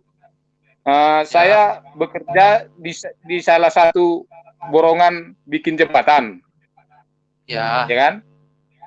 Jadi karena memang saya juga agak dibutuhkan di situ, sudah saya 2 minggu saya undur-undur tuh. Saya mau ke gereja. Yang Ya. kepala tukangnya ini, kami satu aliran, satu nama gereja, satu denominasi. Iya, iya katanya. Ketiga minggu, dorongan mau ke gereja ini kan sudah kuat. Sampai 3 minggu saya undur-undur. Minggu keempat, saya harus ke gereja. Apapun ceritanya, saya harus ke gereja, aku bilang. Jadi, akhirnya hari Seninnya, kamu berhenti katanya. Silakan berhentikan. Mana pesangon, aku bilang. Oh iya. Kalau saya bekerja dari sini, berhenti dari sini, banyak pekerjaan lain yang menanti. Memang jelas, habis keluar saya dari situ, banyak juga pekerjaan yang lain. Jadi maksud saya itu berdoa aja dan bergumul untuk kedepannya supaya Tuhan memberi yang terbaik bagi hidup lain. Numpang tanya, sudah menikah belum? Belum lah ya. Umur masih berapa sekarang? Umur 27. Oh, iya. Jadi tinggal di Jakarta? Iya, tinggal di Jakarta. Oh, berarti ya sudah, kalau sebenarnya kata lain tadi dianggap anak kecil, padahal umur 27 itu sudah hampir tua sebenarnya. Ya sudah bisa lah memahami apa yang... Ya, lanjut. Ya, terputus Pak Halo? Pardosi. Ya, mohon bersabar, kita sambungkan dulu.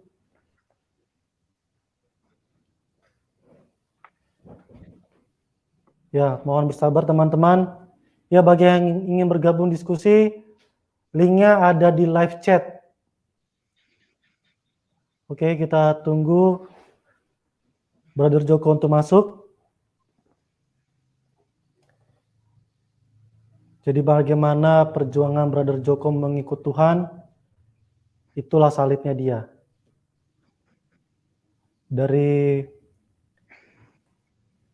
Dari Aceh sampai sekarang, dia benar-benar ingin berjuang dalam mengikut Tuhan dan menjaga kesetiaan itu. Oke, sudah tersambung dengan Brother Joko? Ya, silakan. Halo? Ya? Ya, halo?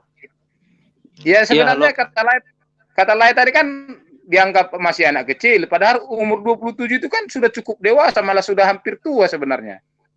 Itu waktu itu saya masih umur 23, Pak. 23 lah ya. Oh, iya. Iya. Jadi titik baliklah itu dari gereja saudara ke gereja Pak Yusuf itu apa?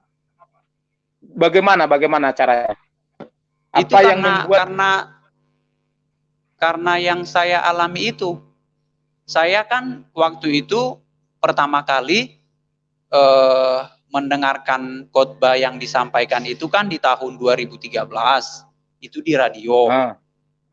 Dan karena kerinduan saya ini lagi muncul lagi, saya coba cari di YouTube gitu loh, di channel YouTube. Saya cari nama Pak Yusuf, saya searching, akhirnya ketemu dan saya menonton video terbaru yang diupload pada waktu itu lah. Terus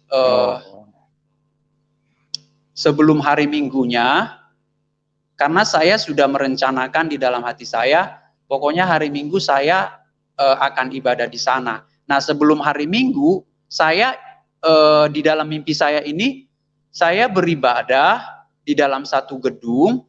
Saya sebutkan sajalah gereja karena waktu itu kita lagi ibadah di dalam mimpi saya ini. Dan yang khotbah pada waktu itu ya Pak Yusuf gitu loh. Dan akhirnya saya ditumpangkan tangan pada waktu itu. Karena beliau mengundang jemaat untuk altar call pada waktu itu. Gitu, Pak. Jadi maksud saya, kalau dari saya begini, beginilah. Jadi yang Ya. tidak habis pikir saya kan biasanya kan kalau kita orang Batak itu kan yang namanya semasih Kristen dia asal jangan jadi saksi Yehova itu kan nggak masalah sebenarnya. Kok yang habis pikir saya itu halo? Halo, ya, halo.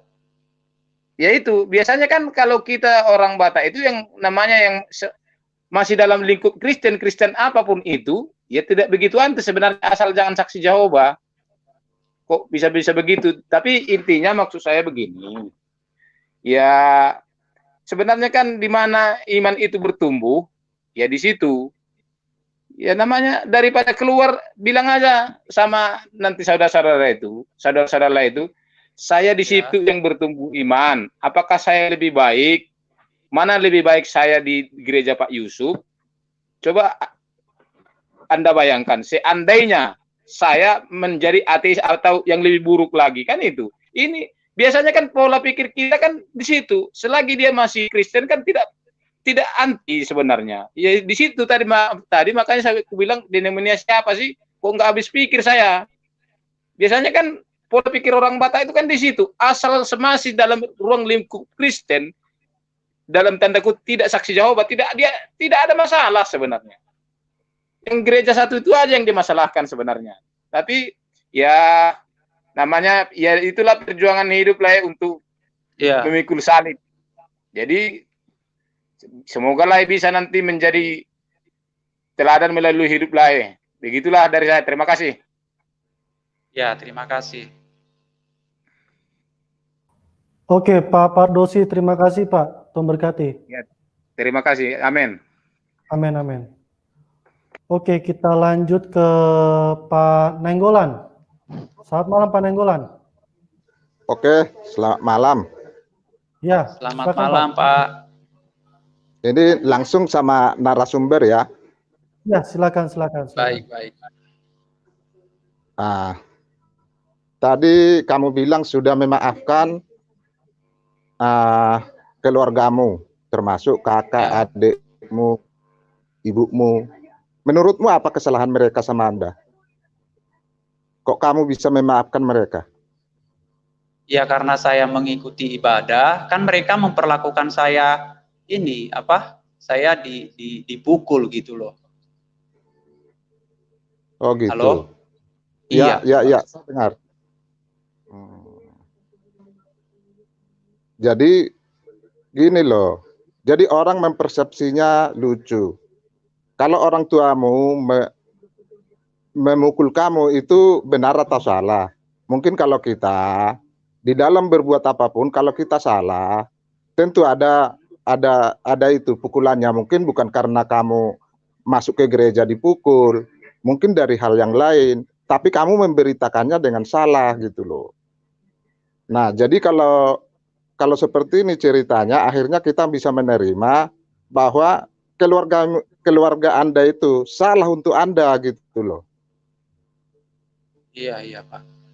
Nah, jadi sekarang lucunya, kamu memaafkan ibumu, kamu memaafkan bapakmu. Salah mereka apa? Saya yakin bapakmu tidak melarangmu ke gereja. Bukan, halo Pak. Saya bukan arah memaafkan itu bukan ke mama gitu loh. Saya tidak ada ada hal-hal yang jelek lah istilahnya. Saya tetap komunikasi sama mama gitu. Itu komunikasi gitu, ya benar, harus ada komunikasi. Tentu kalau kamu harus tahu Tuhan yang nyata untukmu siapa sih? Menurut kamu siapa Tuhan yang nyata untukmu? Tuhan yang nyata ya Tuhan Yesus. Oh begitu. Iya. Jadi ujuk-ujuk Tuhan Yesus langsung jatuh sama kamu gitu ya? Bukan seperti itu penjelasannya, Pak. Jadi kalau orang tua itu mewakili Tuhan untukmu, hari ini kamu memaafkannya.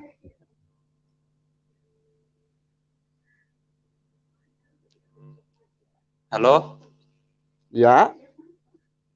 Halo, Pak. Itu yang saya maksud. Jadi boleh kamu berbuat apapun. Aku ngerti sekali orang Batak. Kalau kamu sepanjang ke gereja sekalipun, saya ngerti lah. Nggak jadi masalah. Kamu ke masjid juga, orang Batak tidak akan menyentuhnya. Biar Anda tahu. Jadi ceritamu tadi itu kita juga tersinggung masalahnya. Tersinggungnya Itu. di mana ya, Pak? Karena kamu memaafkan orang tuamu, katanya kamu disalahkan. Padahal nyatanya tidak seperti itu Bukan gitu. memaafkan itu ya ke saudara-saudara saya. Saya tidak ada persoalan dengan orang tua. Jadi seperti ini Pak, saya jelaskan ya. Nah, waktu itu kan saya di sidang. Saya di sidang. Nah, Di sidang apaan itu? ya dikasih pertanyaan, kenapa kamu gereja di sana? Waduh, kata-kata sidang itu Pak yang jadi masalahmu. Kalau hanya bertanya, Iya, ya bertanya gitu dong, jangan di iya, sidang. Di maksudnya sidang. saudara-saudara saya ini kumpul. Dia tanya Pak apa Nenggolan, namanya? sebentar berada dulu. Ya Pak, di sini kita bukan ini ya menghakimi seseorang ya Pak ya. Kalau Bapak Ya memang karena nggak Anda juga siap, menghadirkan yang menghakimi loh. kita bukan menghakimi Pak. Bapak dengar dari awal. Kalau Saya Bapak mendengar memang mulai nggak terima, tadi. kalau Bapak memang nggak terima, nggak usah masuk Pak. Tidak ada yang memaksa Bapak untuk Iya. masuk. Iya, Ini ruang nggak kesaksian. bisa masuk, tapi yang disalahkan dia kan orang tuanya. Kami tidak. Kamu tahu nggak Brother juga Joko, kamu bikin live seperti itu? Halo. Brother Joko tidak bukan menghakimi orang tuanya. Bapak dengar kesaksian dari awal. Mulai dari awal bikin persoalan juga kesaksianmu. Kesaksian apa yang bikin permasalahan buat Bapak? Halo. Apa yang membuat Bapak tidak damai sejahtera? Bukan damai sejahtera, kamu itu memang membuat damai sejahtera. Emang apa yang kamu buat damai sejahtera? Bapak masuk aja sudah emosi, Pak. Nanti kan? Bapak aja sudah emosi dari awal. Ngomong damai sejahtera. Usah kau berantem, man. Orang tuanya bisa. Oke, teman-teman. Ya, kita lanjut lagi ke selanjutnya ke Brian. Ya, silakan. Ya, shalom Pak Rey. Ya, brother. Apa kabar, brother Brian? Baik Pak, baik. Wah, senang dengar suaranya. Sudah lama tidak jumpa kita. Iya. Ya, Saya langsung ke Bapak Joko ya. Ya, siap. Ya, shalom Pak Joko. Shalom Brian, apa kabar? Baik. Gimana kabarnya Pak? Puji Tuhan, kabar baik Brian. Saya cuma mau semangatin aja, tetap semangat, Ya. tetap berteguh dalam iman. Pokoknya serangan-serangan itu pasti ada lah. Nggak mungkin nggak ada kalau kita itu terus berjalan di dalam Tuhan. Itu nggak mungkin iblis itu kasih kita jalan lurus. Iya Brian. Karena di Alkitab juga sudah mengatakannya seperti itu. Ya. Halo? Ya, halo. Ya, pokoknya tetap semangat, tetap mengasihi Tuhan. Ya. Oke, itu aja. Ya, terima kasih. Ya, terima kasih Brian. Oke, terima kasih Pak Rey. Ya, oke. Terima kasih, Brother Brian. Ya, shalom. Shalom. Oke, kita lanjut ke Pak Ibnu Kalam. Selamat malam, Pak Ibnu. Jangan di-mute, Pak.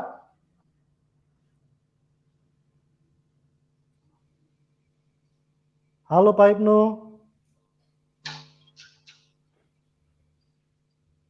Halo, Pak Ibnu. Halo, selamat malam, Pak. Halo. Ya, selamat malam.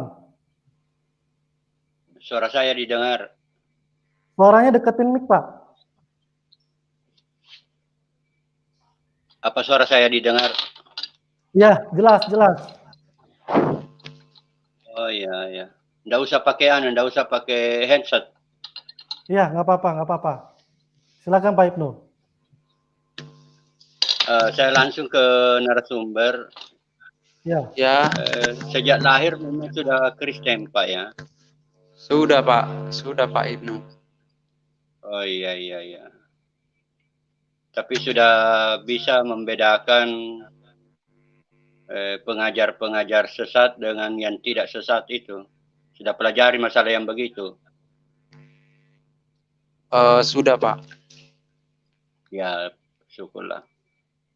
Kalau begitu, tolong jelaskan sedikit masalah iman Anda.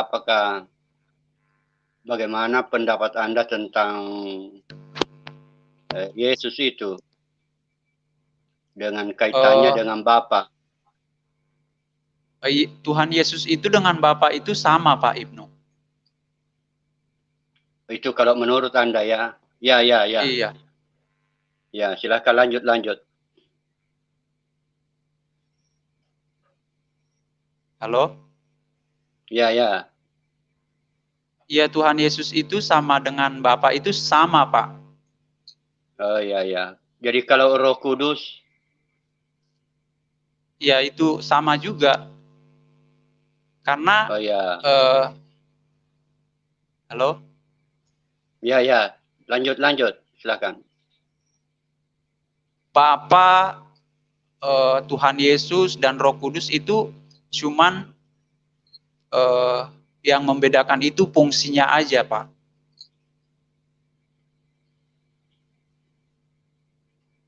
Ya. Halo? Ya, saya dengar. Suara saya jelas nggak, Pak? Bagus. Bagus ya? Bagus. Ya, bagus.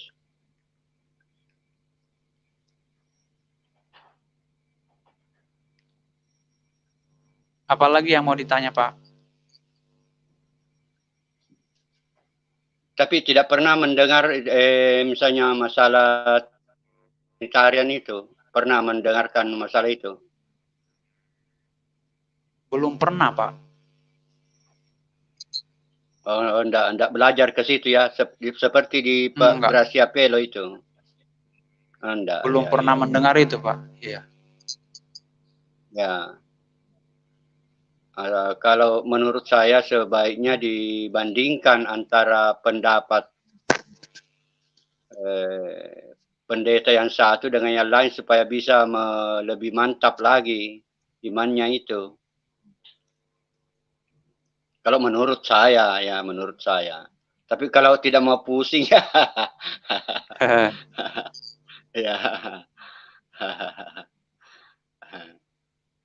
Iya Pak Ibnu. Ya, tapi sudah merasa mantap di situ di keyakinan itu. Sudah Pak. Bahwa Tuhan Yesus itu adalah Bapa itu sendiri.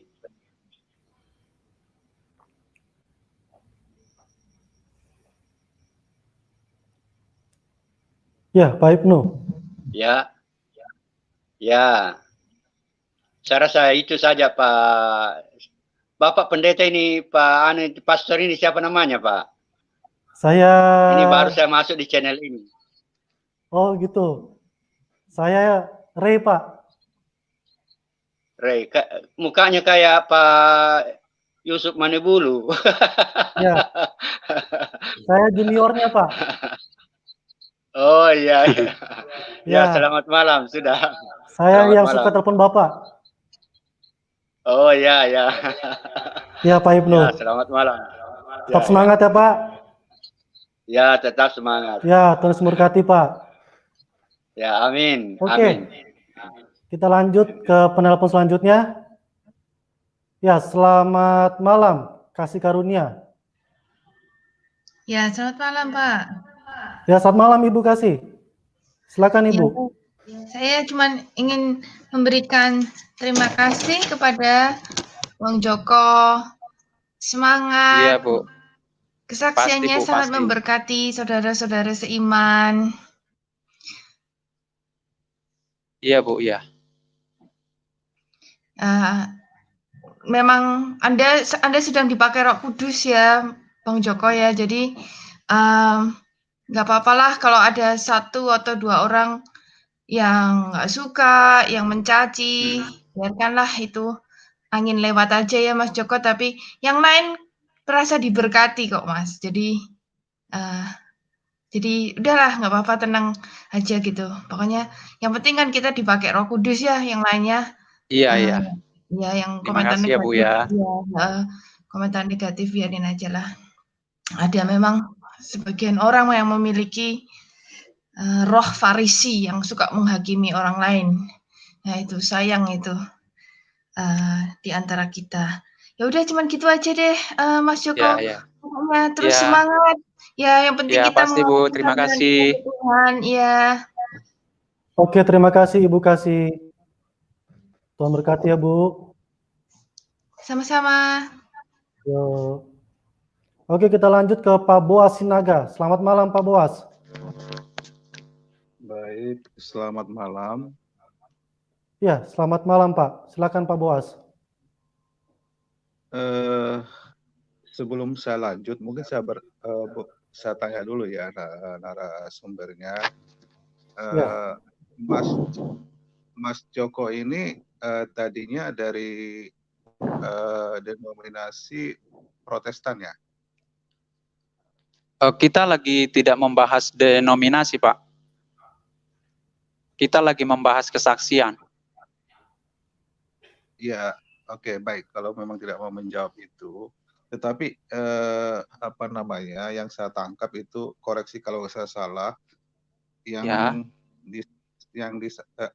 tadi disampaikan bahwa Mas Joko ini kan dari lahir sudah jadi Kristen ya. Artinya dari lahir itu jadi Kristen, sudah bergereja, dan di kemudian hari, yaitu di saat ini, pindah gereja yang tadinya di gerejanya menjadi satu gereja dengan Pak Pendeta Yusuf ya, begitu ya? Iya Pak. Ya, jadi apa namanya? Menurut saya ini Pak Arya dan Pak Yusuf, hal-hal seperti ini menurut saya ini sebaiknya itu tidak disaksikan di dalam forum-forum seperti ini. Kenapa? Karena pindah gereja itu kan apa namanya? Itu hanyalah masalah aliran ya. Jadi di dalam ya mungkin yang dari pihak di mana atau gereja atau denominasi dari mana Mas Joko itu pindah itu ya mungkin apa namanya kurang berterima atau bagaimana ya. Tetapi yang sering saya temukan, saya juga sampaikan sebelumnya, saya juga di aliran Pentakosta ya saat ini, walaupun dulu lahir saya bukan di aliran Pentakosta, dulu saya di aliran Protestan tradisional ya. Tetapi dalam perjalanannya saya melihat memang sering terjadi bahwa di antara denominasi ini merasa ya saya yang paling benar, itu tidak benar atau apa.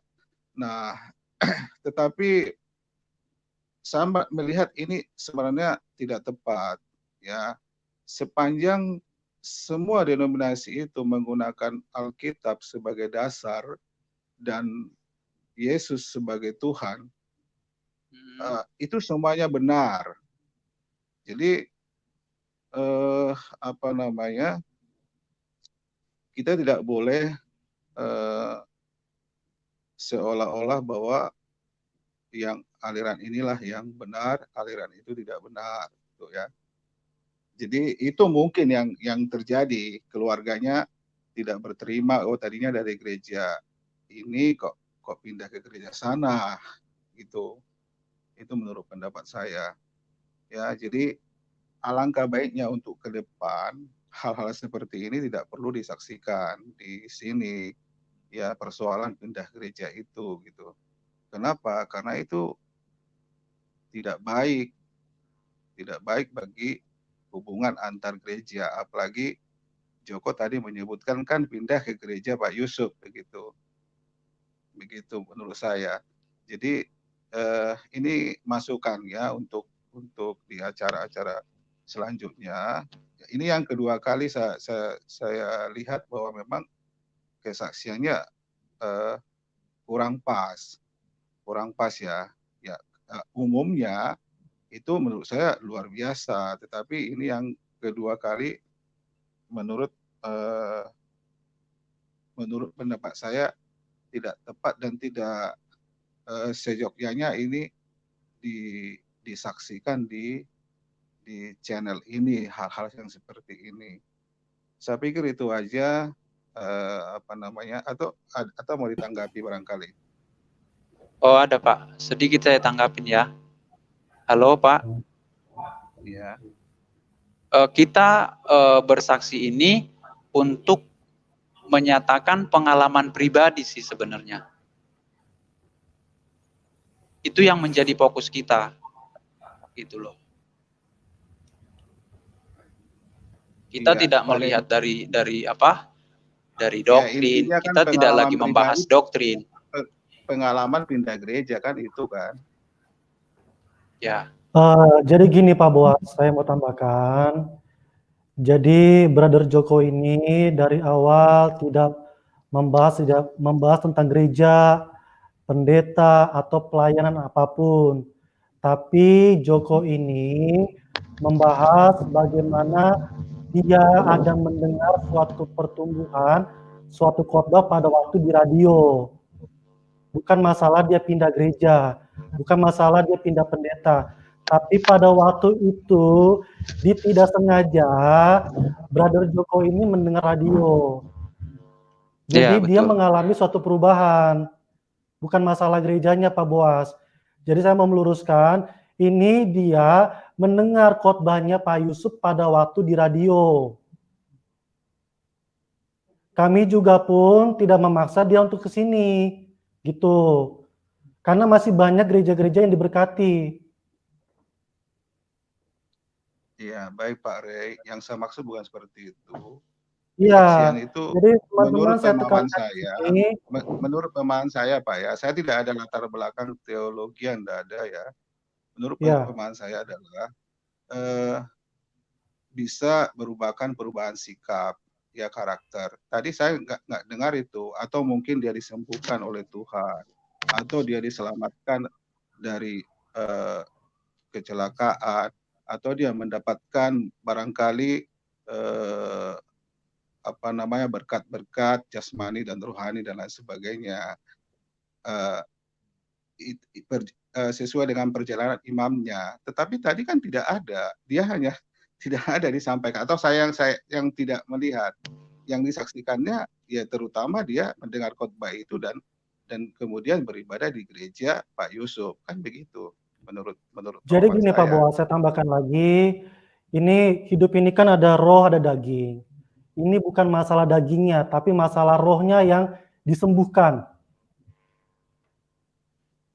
Jadi Joko ini mengalami sebuah perubahan. Kami juga tidak menyangka kalau Joko waktu itu mendengar khotbahnya Pak Yusuf gitu loh. Tapi kami sendiri melihat bagaimana anak ini rumahnya cukup jauh.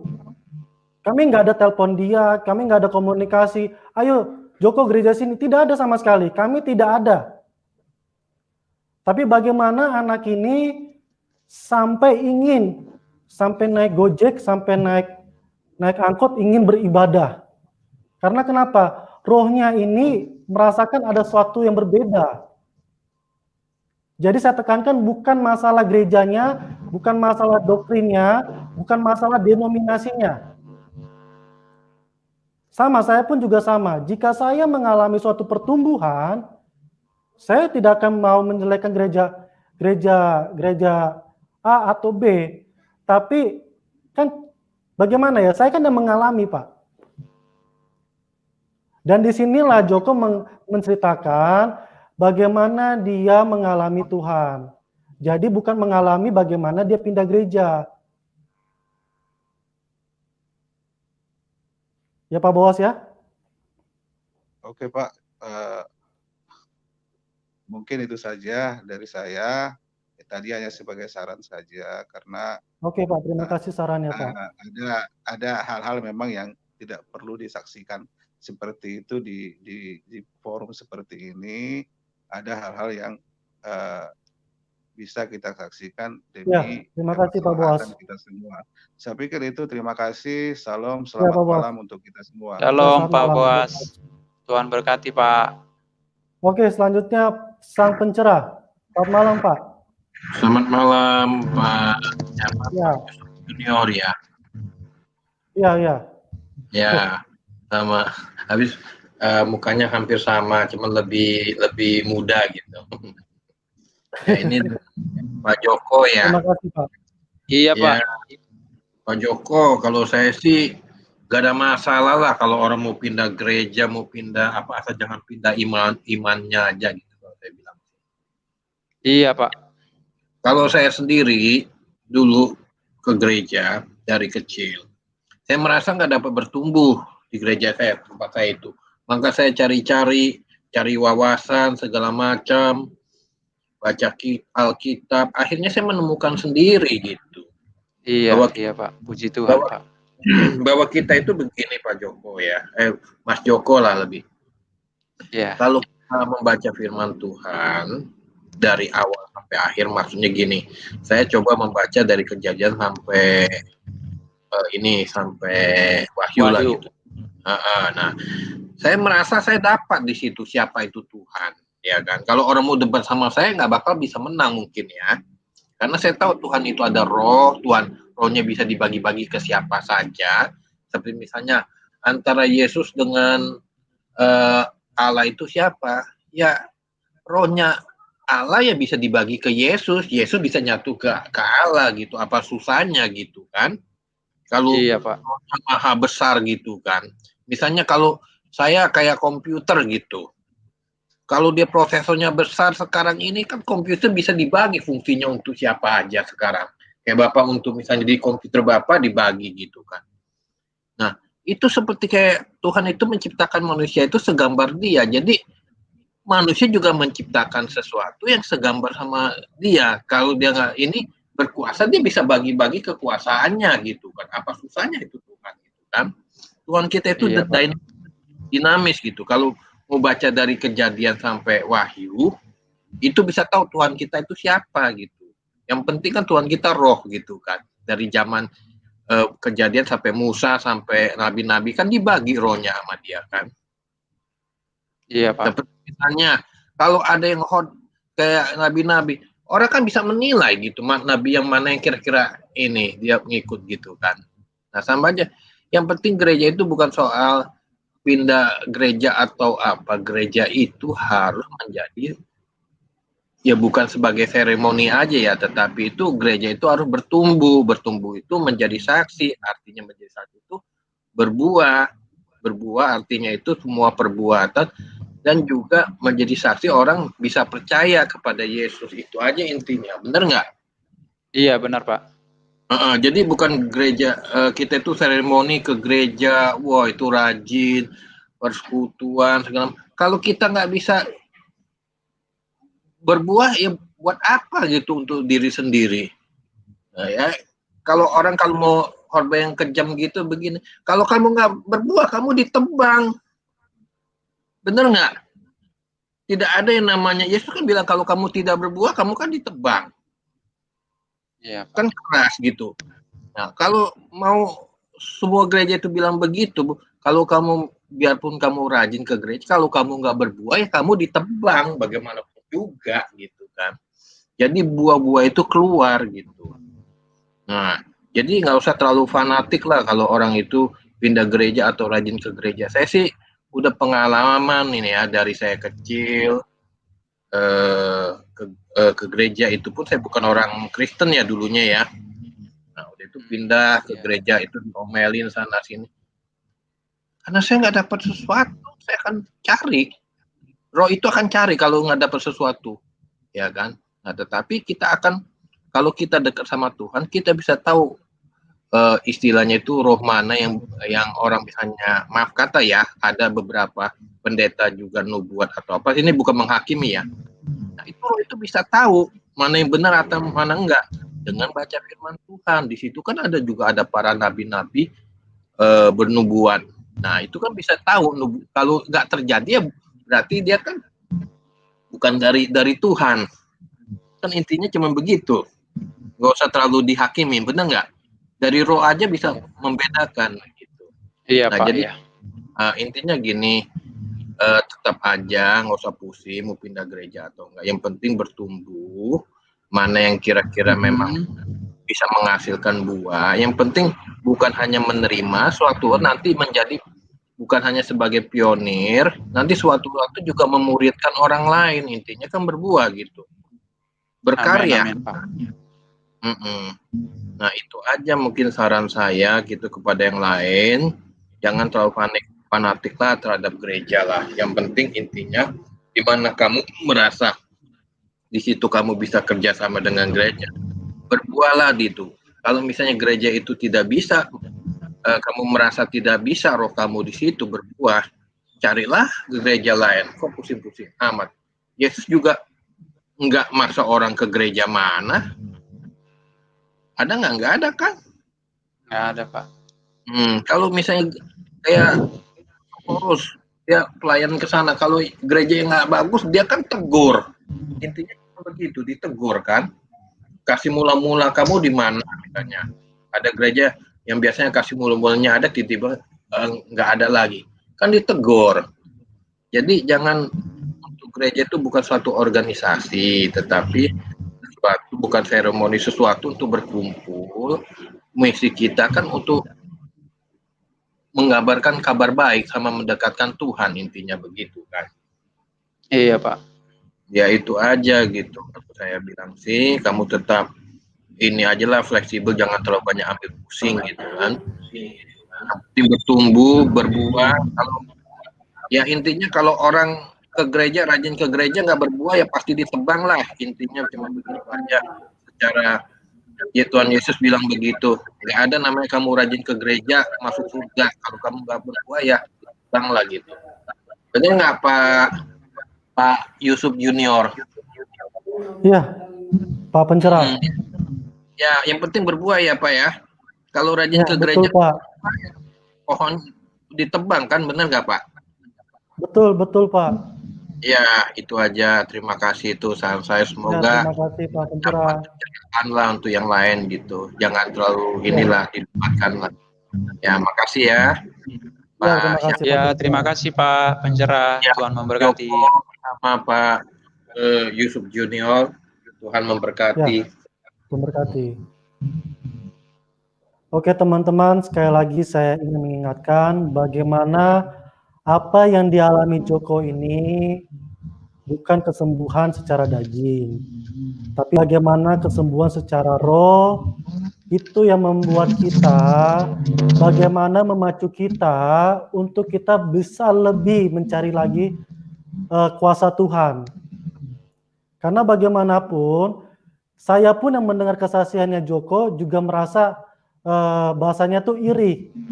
Karena Joko bisa mengalami seperti itu. Nah, gereja Tuhan juga harus seperti itu. Kita di dalam rohani juga harus berpacu. Bukan menjadi kita menghakimi seseorang. Jadi bukan masalah gereja, bukan masalah bangunannya, bukan masalah pendetanya. Saya pun sekali lagi saya ingatkan, kalau saya bertumbuh di gereja lain, pasti saya akan datang ke situ. Karena perjumpaan dengan Tuhan bukan masalah gerejanya. Bagaimana imannya, kesembuhan rohaninya, itu yang paling utama. Oke teman-teman, kita lanjut lagi ke Bapak Yongka Laki. Selamat malam Bapak Yongka. Ya, selamat malam. Ya, silakan Bapak Yongka. Ya, terima kasih Brother Ray ya. Ya, Pak Yongka.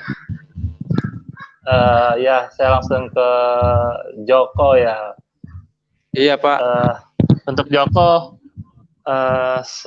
sebelumnya salut juga untuk perjuangan iman yang berat ya. Tentu memang paling berat tantangannya ada di keluarga gitu. Iya. Terus saya support dalam iman, terus maju. Memang mengikuti Tuhan itu nggak gampang ya, maksudnya. Iya, ada Pak. aja tantangannya, pasti itu ada. Gitu. Tetap semangat, tetap kuat di dalam Tuhan ya. Jangan pernah Iya, mundur. Pak. Pasti Pak. Ke depan juga nanti pasti banyaklah tantangan-tantangan. Nanti kalau kamu nanti masuk ke rumah tangga juga pasti ada lagi masalahnya. Tapi untuk iman terus pertahankan di dalam Tuhan gitu ya. Iya Pak, terima kasih ya Pak. Ya, saya nggak mau banyak menghakimi seperti tadi saudara siapa yang tadi itu ya, apa namanya, yang tadi pakai baju merah gitu. Setiap orang kan maksudnya kan punya pengalaman pribadi ya. Artinya tadi saya mendengarkan begini, saudara Joko ini kan apa namanya, dia itu mempertaruhkan hubungan keluarga dengan keluarganya, dengan saudara-saudaranya gitu. Bahkan saudara tadi jelas kita dengar kalau saudaranya itu sampai berkata yang tidak baik gitu, tidak menyenangkan hati, bahkan sempat main kasar lah gitu.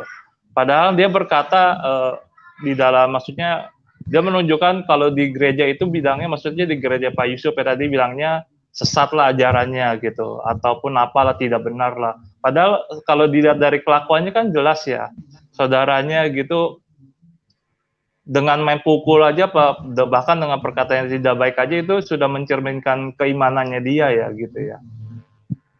Ya artinya kita bisa menilai lah mana yang benar, mana yang salah gitu.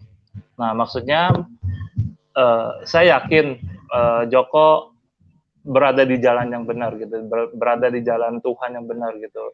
Terus maju gitu di dalam Tuhan ya Joko ya. Iya Pak, terima kasih ya Pak.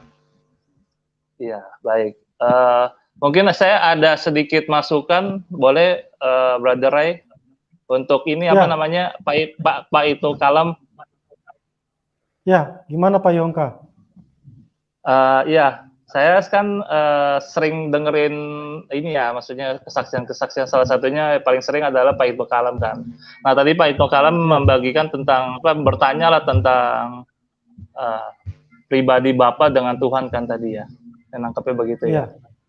Sama apa enggak ya? Nah saya berbagi sedikit Pak dengan Pak Ito Kalem, mudah-mudahan Pak Ito Kalem dapat pencerahan, dapat kasih karunia Tuhan untuk bertobat lah begitu.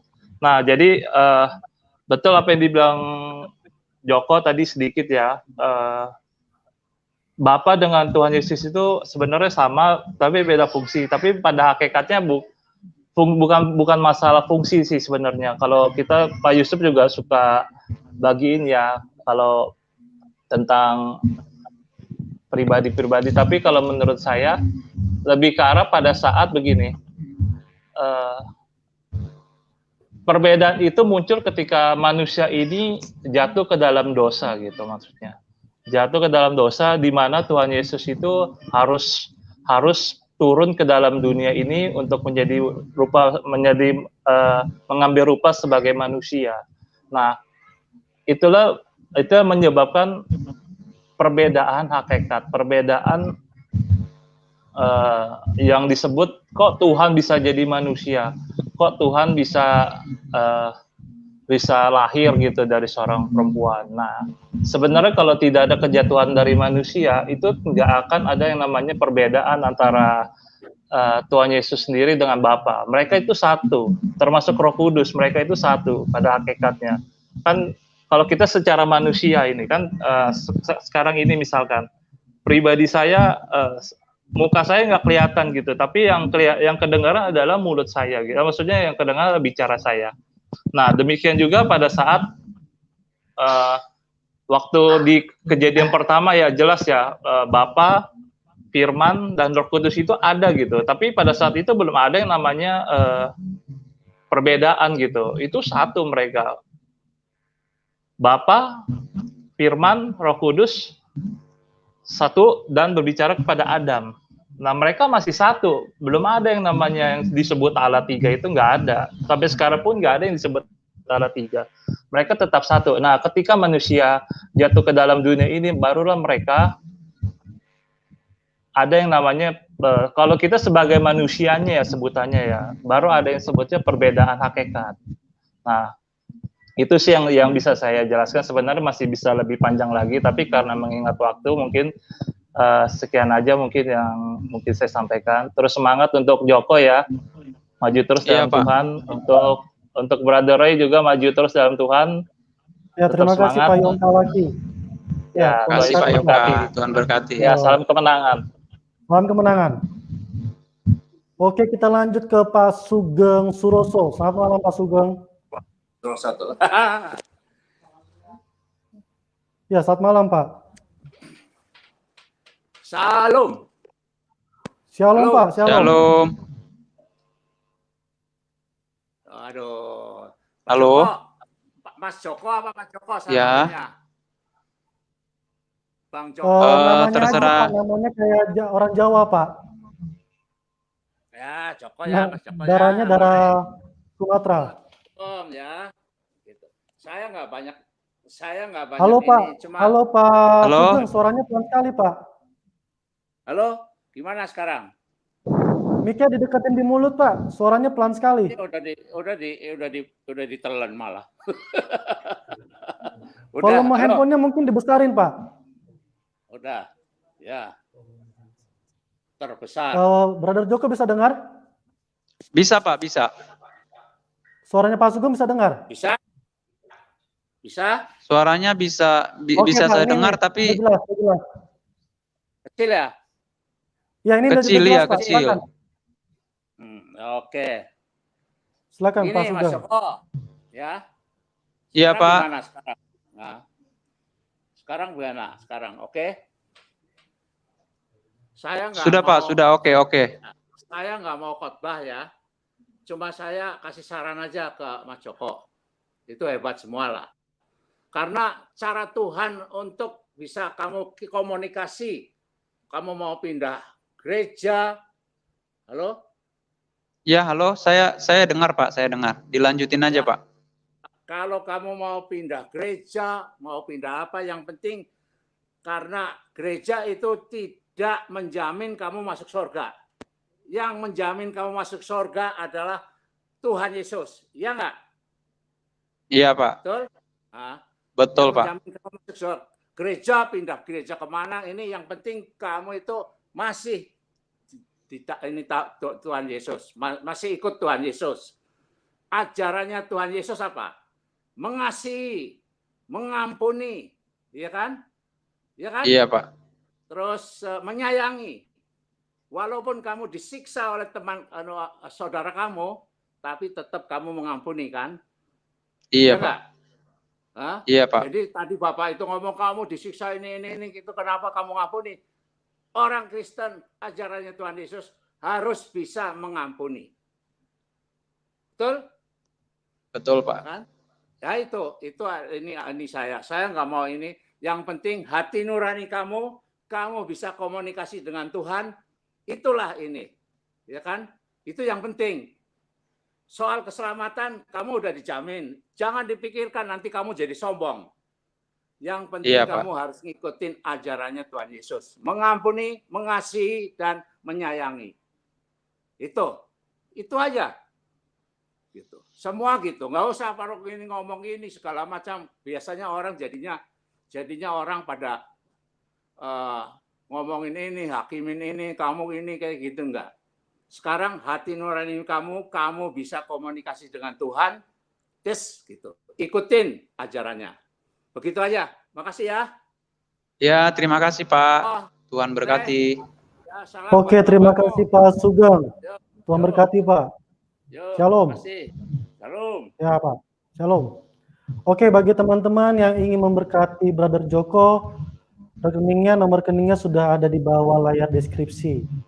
Oke, kita lanjut ke penelpon selanjutnya. Selamat malam, Ibu Lucy. Shalom, selamat malam. Oh, selamat malam, Ibu. Ya, saya hanya, ya kedengaran suaranya ya? Ya, jelas. Iya, jelas. kedengaran, Bu. Oke. Untuk Mas Joko, tetap maju dalam Tuhan, karena kita yakin Tuhan berkata, iman tanpa perbuatan pada hakikatnya adalah mati. Di Yakobus 2 ayat 17. Dan untuk Mas Joko, yang hampir sama dengan saya pribadi, kalau ditanya sudah berapa gereja yang saya jalani, banyak sekali. Karena memang saya berkecimpung di bidang pengajaran firman Tuhan. Terkadang banyak manusia ini atau pengikut Tuhan Yesus hanya mungkin terpatok di satu nama gereja gitu. Padahal gereja itu hanya adalah alat. Yang utama adalah kita semakin mengenal Yesus. Kita mengalami Yesus. Bukan teori, tapi dialami. Karena Yesus kita itu adalah hidup. Nah, untuk Mas Joko, tetap bertumbuh dalam Tuhan dan tunjukkan bahwa Yesus yang ada dalam dirimu bisa kamu hadirkan untuk keluargamu. Kamu semakin mengasihi, menyayangi adik kakak, ayah, ibu kamu. Itu yang utama. Tuhan tidak akan bertanya kalau nanti kita menghadap Dia, kamu dari gereja mana, aliran mana, denominasi mana. Tapi yang dilihat adalah imanmu dan perbuatanmu, buah-buah roh yang bisa kamu wujudkan dalam hidupmu. Sama untuk kita semua. Saya pribadi tidak pernah membawa nama satu agama, tapi nama satu aliran denominasi, tapi membawa nama Yesus, karena itu yang utama. Nah, jadi saya hanya memberi semangat untuk Mas Joko, tetap maju dalam Tuhan, tunjukkan kasih Yesus itu bagi siapa saja. Terima kasih, shalom. Terima kasih, Bu. Tuhan berkati ya, Ibu. Bapak Tony Brastanan. Selamat malam, Pak Tony. Suaranya jangan di-mute, Pak. Ya, selamat malam, Pak Tony. Halo, bisa dengar? Bisa dengar? Ya, bisa, Pak. Oke. Shalom, Pak Ray. You are Ya, my salam, Pak hero. Tony. Kau pahlawanku nih. Dari gaptek Tuhan Yesus, Pak, my hero, Pak. Jadi YouTuber. Dipaksa saya sekarang gaptek. Oke, langsung ke Pak Joko. Karena waktunya jauh berbeda, jadi saya selalu datang terlambat. Tapi dari judulnya aja, saya begitu tertarik dengan aku terpisah dari keluarga. Ya, ada 2 poin tadi mengenai Tritunggal dan ini. Saya mau sharing, saya nggak tahu sampai di mana Anda dipisahkan. Kalau saya bukan hanya dipisahkan, dikutuk sama mamaku, dikutuk. Kalau nggak ada darah Yesus, saya sudah jadi malin kundang. Ya, saya udah jadi malin kundang. Tetapi di balik itu semua, jadi begini, saya berperkara dengan Tuhan. Ya, saya dimenangkan setelah 15 tahun saya pecandu narkoba, saya sudah sakit jiwa, saya sudah dibebaskan dari roh-roh jahat dan dari narkoba saya. Saya disamperin sama Tuhan Yesus.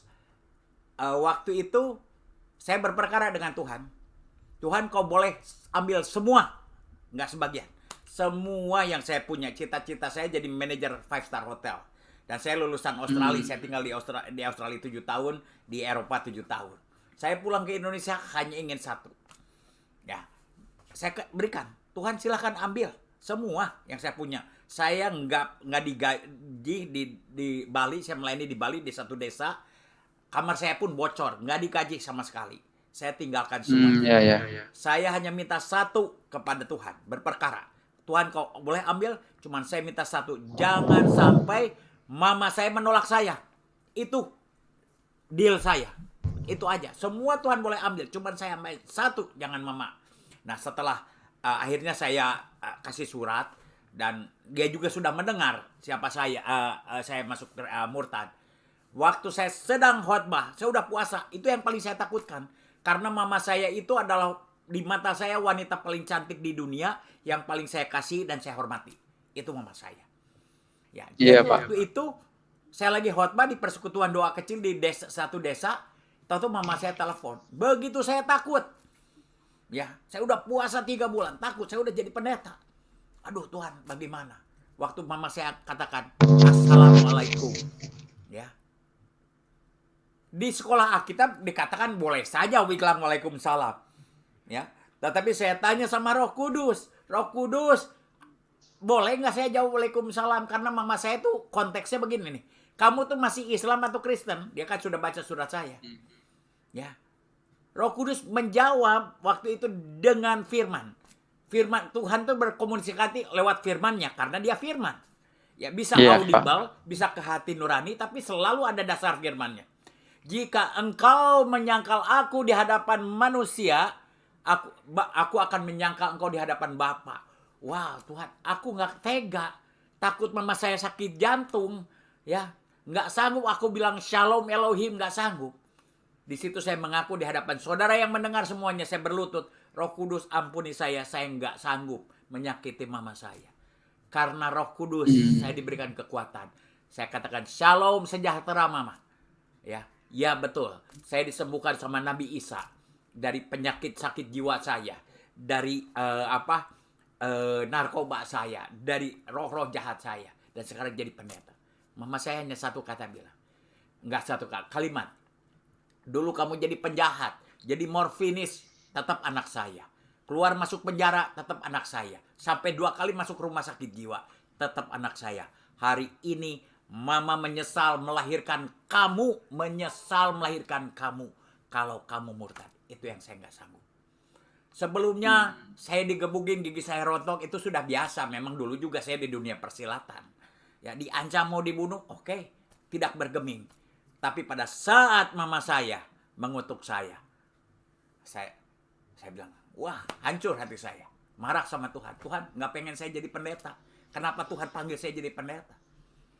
Ya, buat apa saya munafik? Saya berdiri atas mimbar tidak sanggup mengasihi Yesus lebih daripada mamaku. Selesai. Ya, saya bilang memang saya ini najis, memang saya ini penjahat. Kenapa Tuhan panggil saya? Pada saat saya menyerah, saya udah mau balik lagi ke Islam. Saya bukan munafik. Buat apa saya munafik berdiri di mimbar? Ya. Pada saat saya mau kembali lagi ke Islam, ada masuk ke kamar saya. Ada seseorang menjorokin saya.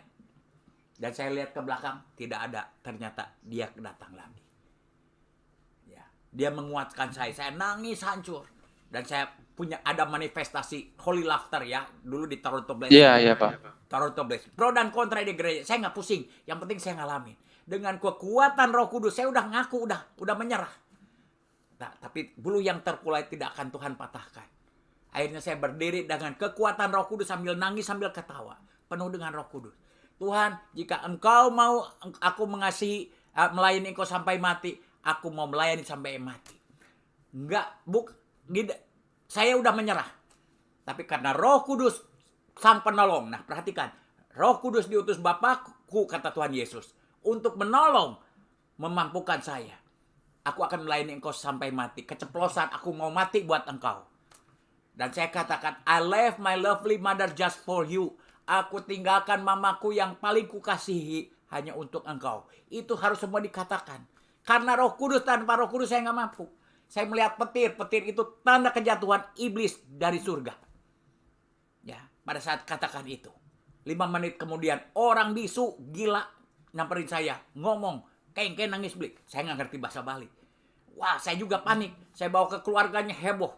Hampir saya dikelilingin desa. Dianggap saya orang sakti, nyembuhin orang. Waktu saya kembali lagi ke persekutuan saya, 3 jihad yang sudah datang hari Jumat sebelumnya, 2 hari sebelumnya, mau mengislamkan saya. Ya, berdebat dengan Al-Quran. Dia bawa Alkitab. Ya, hari ketiganya saya bilang, Pak besok saya ada. Kalau mau lanjut hari Senin aja. Hari Minggu soalnya ada kebaktian, dia datang. Ya, terima Yesus kenapa? Karena malam minggunya dia nyantet saya dengan kekuatan dari masjid bapak saya. Jadi mereka diutus dari masjid bapak saya. Ya, nggak mempan, berbalik kesakitan. 3 jihad terima, 2 yang terima Yesus. Ya, hari itu satu desa banyak sekali kesembuhan datang ke tempat saya. Saya juga nggak ngerti, belum didoakan pada sembuh. Tuhan ada apa? Ya, di situ Roh Kudus berbicara dengan jelas kepada saya. I don't want to be second best, for I am the best. Aku adalah Allahmu yang tidak mau dinomorduakan di dalam kehidupanmu. Nah, ini ayatnya Amen. Matius. Anda baca deh, Matius 10 ayat 37. Anda aja yang baca. Punya Alkitab nggak? Punya Pak. Ya, atau ya, Matius 10 ayatnya ke-37. Atau ditayangkan boleh juga kalau Pak Rey punya ayatnya. Pak Rey punya ayatnya nggak? Bisa ditayangkan? Atau Pak Joko aja deh. Matius 10 ayatnya ke-37. Bentar Pak. Kalau Ya. bisa ditayangkan itu akan lebih baik. Ini ayat yang luar biasa.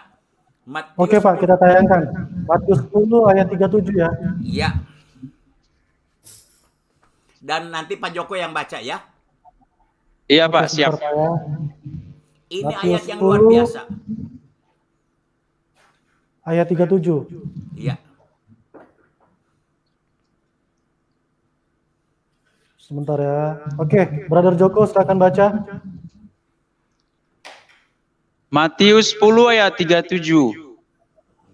Barang siapa mengasihi bapa atau ibunya lebih daripadaku, ia tidak layak bagiku. Dan barang siapa mengasihi anaknya laki-laki atau perempuan lebih daripadaku, ia tidak layak bagiku. Tuhan mengatakan, Tuhan tidak mau dinomorduakan. Tidak layak. Apa? Saya nggak ngerti, udah jadi pendeta nggak ngerti ayat ini. Ya, tetapi pada saat saya lakukan, bukan dengan kekuatan saya. Saya memilih Yesus daripada mamaku yang paling kukasihi. Ya, Tuhan mengatakan, dia tidak mau dinomorduakan dalam kehidupan kamu. Tidak mau. Ada 5.000 janji di Alkitab. 5.000 janji, Yesus nggak pernah bohong. Di Alkitab Yesus nggak pernah bohong. Di Al-Quran, di Maksum, tidak ada cacatnya. Dan dia pasti menepati janji.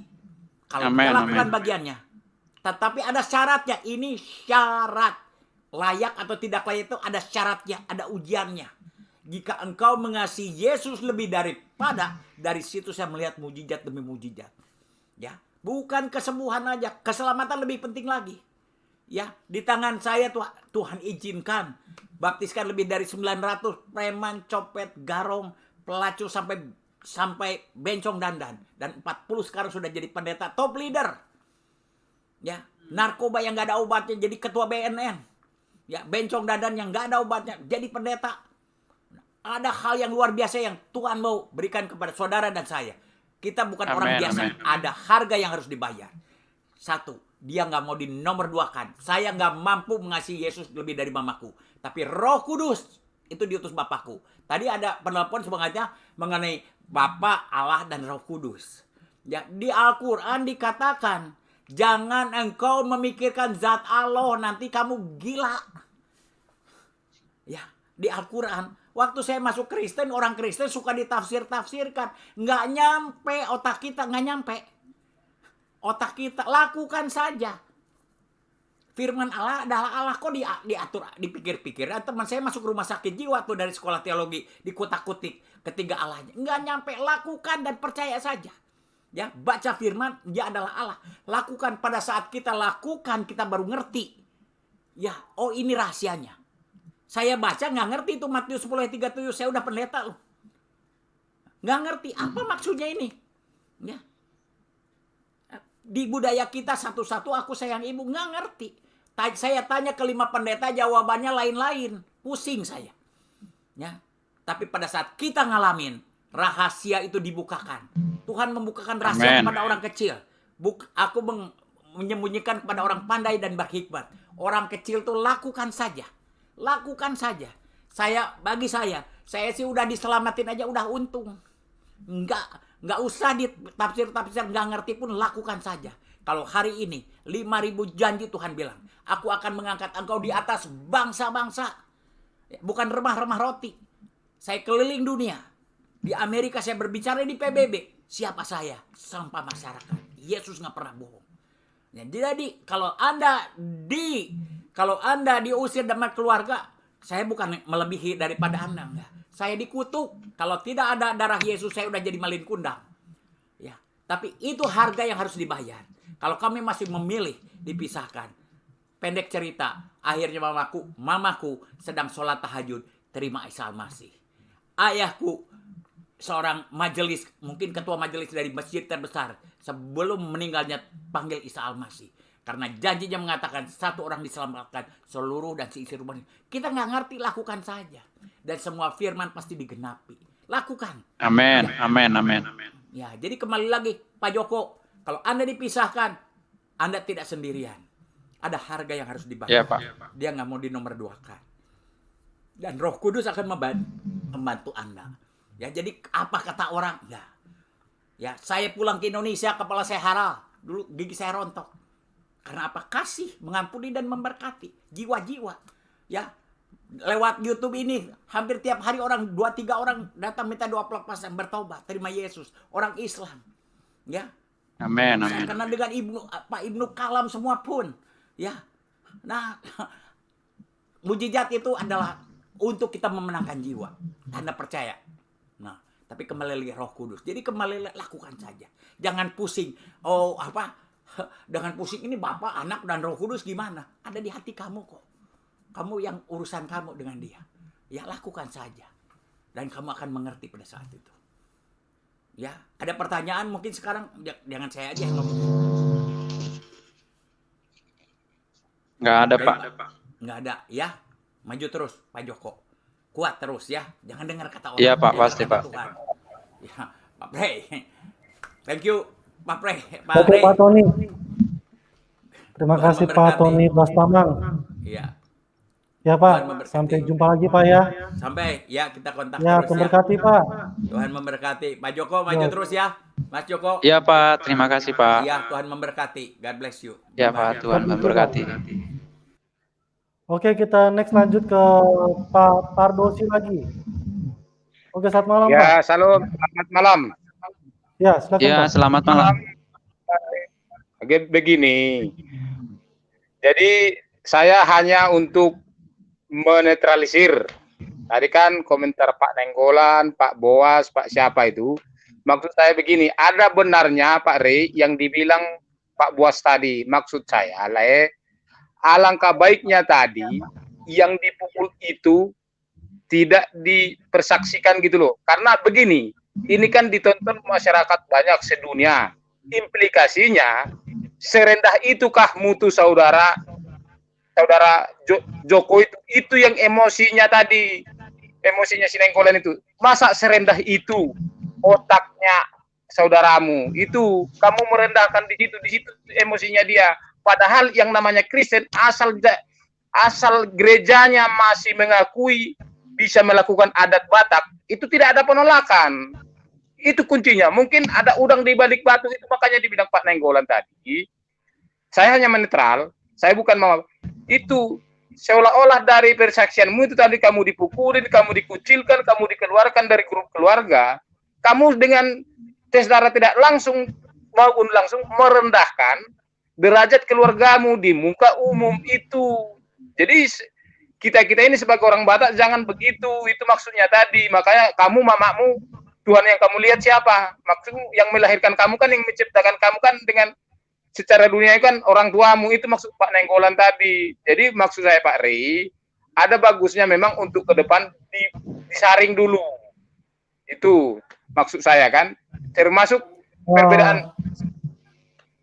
Jadi gini Pak Pardosi, gini ya. Saya mau menambahkan apa yang Pak Pardosi jelaskan begini Pak. Bapak masih ingat kan pada waktu Tuhan Yesus datang ke dunia, dia ini lautan kasih Pak. Dia ini lautan kasih. Tapi dari tempat dia dilahirkan, berapa banyak yang menganiaya dia. Justru yang menganiaya dia orang yang pernah disembuhkan oleh dia.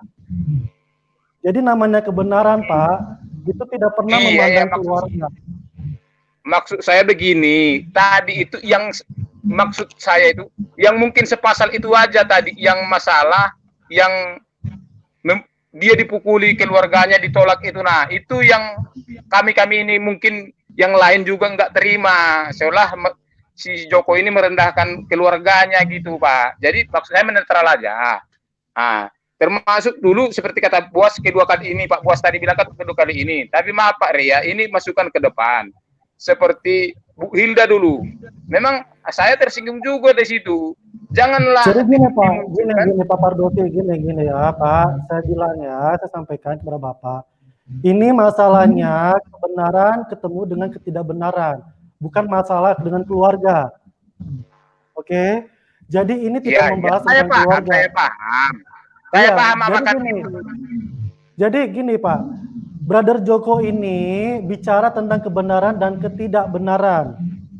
Bukan masalah bagaimana membesarkan bagaimana dia dipukul atau bagaimana. Karena kebenaran ketemu dengan ketidakbenaran sehingga terjadi seperti ini. Bentrokan, Pak. Itu poinnya, Pak.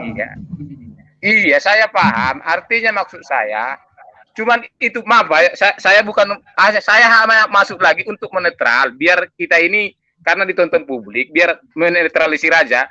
Maksud saya seolah-olah karena dia dikucilkan oleh keluarganya, berarti pola pikir keluarganya itu alangkah sepicik itu. Di situ bukan masalah doktrin, bukan masalah, cuman di situ yang sebatas itu aja yang sangat disesalkan kesaksian itu. Nah, jadi maksud saya begini, cukuplah batas itu yang menyambung. Halo? Ya. Jadi gini ya, Pak, halo? ya Pak, saya begini, saya kasih masukan lagi. Gini Pak, coba Bapak lihat pengajaran Tuhan Yesus sudah banyak yang mendengarkan, tapi berapa banyak yang menerima? Tuhan Yesus mengatakan, siapa ibuku, siapa keluargaku? Dialah yang mendengarkan firman Tuhan, yang hidup di dalam kebenaran firman Tuhan. Tuhan Yesus juga mengatakan perkataan ini keras. Daging sama roh tidak bisa bersatu, Pak. Bukan masalah dengan hubungan darah. Saya paham dengan maksud Bapak. Karena kalau bicara tentang daging, Pak, kalau bicara tentang hubungan darah, kalau namanya ketidakbenaran tetap tidak benar, Pak. Iya, maksud saya begini, Pak Rey, gini, kita kan sharing, bukan mau marah-marah seperti nenggolan tadi, ya. Saya mulai dari anak-anak sudah pernah di Gereja Pekabaran Injil Sungai Air Hidup Indonesia, anak-anak nih. Besar, pernah karena saya itu dulu kalau belum menikah, kemana perlu hidup saya ke situ saya. Terus terang jujur saya sudah pernah 7 bulan jadi adpen yang hari Sabat bergereja. Bagaimana cara ibadahnya, bagaimana apanya. Di Pantai Kosta saya sudah, waktu saya SMP belajar Islam saya sudah paham. Iman kepada kadar dan kadar, malaikat atid dan roti, saya paham akan itu. Itu maksud saya, cuman mungkin dari penilaian orang tadi, maaf ya, saya minta tolong sekali lagi mungkin yang itu saja. Jangan bilang saya dipukul, saya dikucilkan. Itu hanya itu mungkin titik satu itu aja. Karena maksudnya gini, pada umumnya saya bukan membela suku Batak ya. Pada umumnya suku Batak itu luas pemikirannya, tidak sepicik itu gitu loh. Itulah Pak Rey. Itu maksud saya. Halo? Ya, iya Pak. Jadi gini Pak, ya saya jelaskan kan kita diskusi. Jadi gini, ini tidak ada membahas tentang keluarga, ya suku atau apapun. Tapi Bapak lihat Pak, bagaimana Tuhan Yesus datang ke dunia, berbicara tentang kebenaran. Sekarang bangsa Israel aja masih banyak yang menolak Pak. Ya tapi begini Mas Rey, dengan Bro Joko ini tadi menerangkan bahwa dia bertumbuh imannya di gereja tertentu, ya kan? Dia bertumbuh imannya di gereja tertentu. Disitulah dia imannya bertumbuh. Dia masih Kristen, tetapi dengan secara tidak langsung dia mengatakan bahwa keluarganya menolak dia. Padahal yang namanya, maksud saya, yang namanya Kristen itu kan masih luas pemikiran. Ya di mana kita bertumbuh ya di situlah, kan gitu. Enggak masalah sebenarnya. Maksud saya itu aja. Jadi cukuplah batas itu. Maksud saya nangkapi yang, maaf ya kalau masih bisa, nangkapi Pak Ibnu Kalam tadi.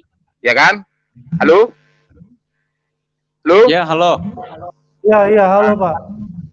Jadi Tanggapi, gini Pak, saya kasih tahu ke Pak Pardosi, gini Pak ya. Ahli Taurat juga memberitakan firman Pak. Tapi coba Bapak lihat, mereka bagaimana berjumpa dengan Tuhan Yesus tentang sang kebenaran itu. Mereka juga menolak. Padahal ahli Taurat ini sama-sama belajar tentang firman gitu. Jadi harus saya paham, makanya Yesus juga bilang di Nazaret itu kurang mujizat karena apa? Orang Nazaret tidak percaya dengan Yesus. Imannya tidak bertumbuh. Saya paham akan itu. Makanya saya bilang tadi, orang tidak akan menolak di mana bertumbuh imannya. Cuman persepsinya karena kesaksian tadi seolah-olah alangkah begitu rendahnya pola pikir orang keluarganya itu aja tadi itu. Di pihak itu dengan sendirinya. Memang tujuan Bro Joko ini bukan ke situ.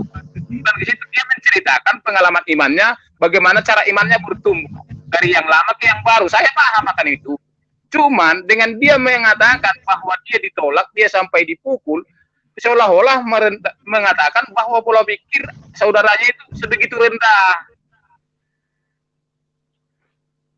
Gitu loh. Halo? Halo. Sedikit saya tambahkan ya Pak ya. Ya. Silakan Bro Joko. Halo. Ya, silakan Bro Joko. Halo Pak. Iya, saya dengar. Saudara saya memperlakukan hal itu ke saya. Kalau yang saya tangkap sih hanya emosi sesaat aja sih. Itu loh. Halo? Iya. Emosi sesaat, Pak.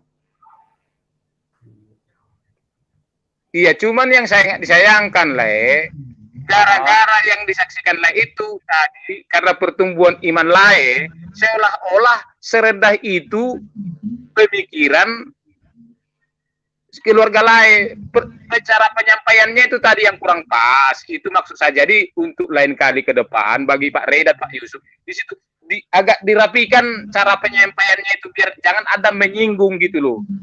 Jangan ada yang direndahkan. Memang tujuanmu Joko bukan untuk merendahkan keluarga, dari lubuk hatimu yang dalam bahwa pengalamanmu itu kau ceritakan, kau curhatkan, kau saksikan di live ini. Cuman implikasinya. Oke, gini aja Pak Pardosi, Pak. Halo Pak. Ya. Oke, gini aja Pak. Memang ini berbeda pemahaman Pak Pardosi dengan Pak Joko. Kita nggak usah diperpanjang karena waktu kita juga sangat terbatas. Oke Pak Pardosi ya Pak. Terima kasih Pak Pardosi. Sebentar lagi. Ya Pak. Selamat sebentar malam. lagi Pak. saya bukan mau ke situ. Oke teman-teman, waktu kita juga cukup sampai di sini. Kita akan kembali ke program selanjutnya. Bagi teman-teman yang ingin memberkati narasumber Bro Joko Sutarjo, nomor rekening ada di bawah layar deskripsi. Oke teman-teman, sampai ketemu di program selanjutnya. Tuhan Yesus memberkati kita semua. Salam kemenangan. Amin. Amin.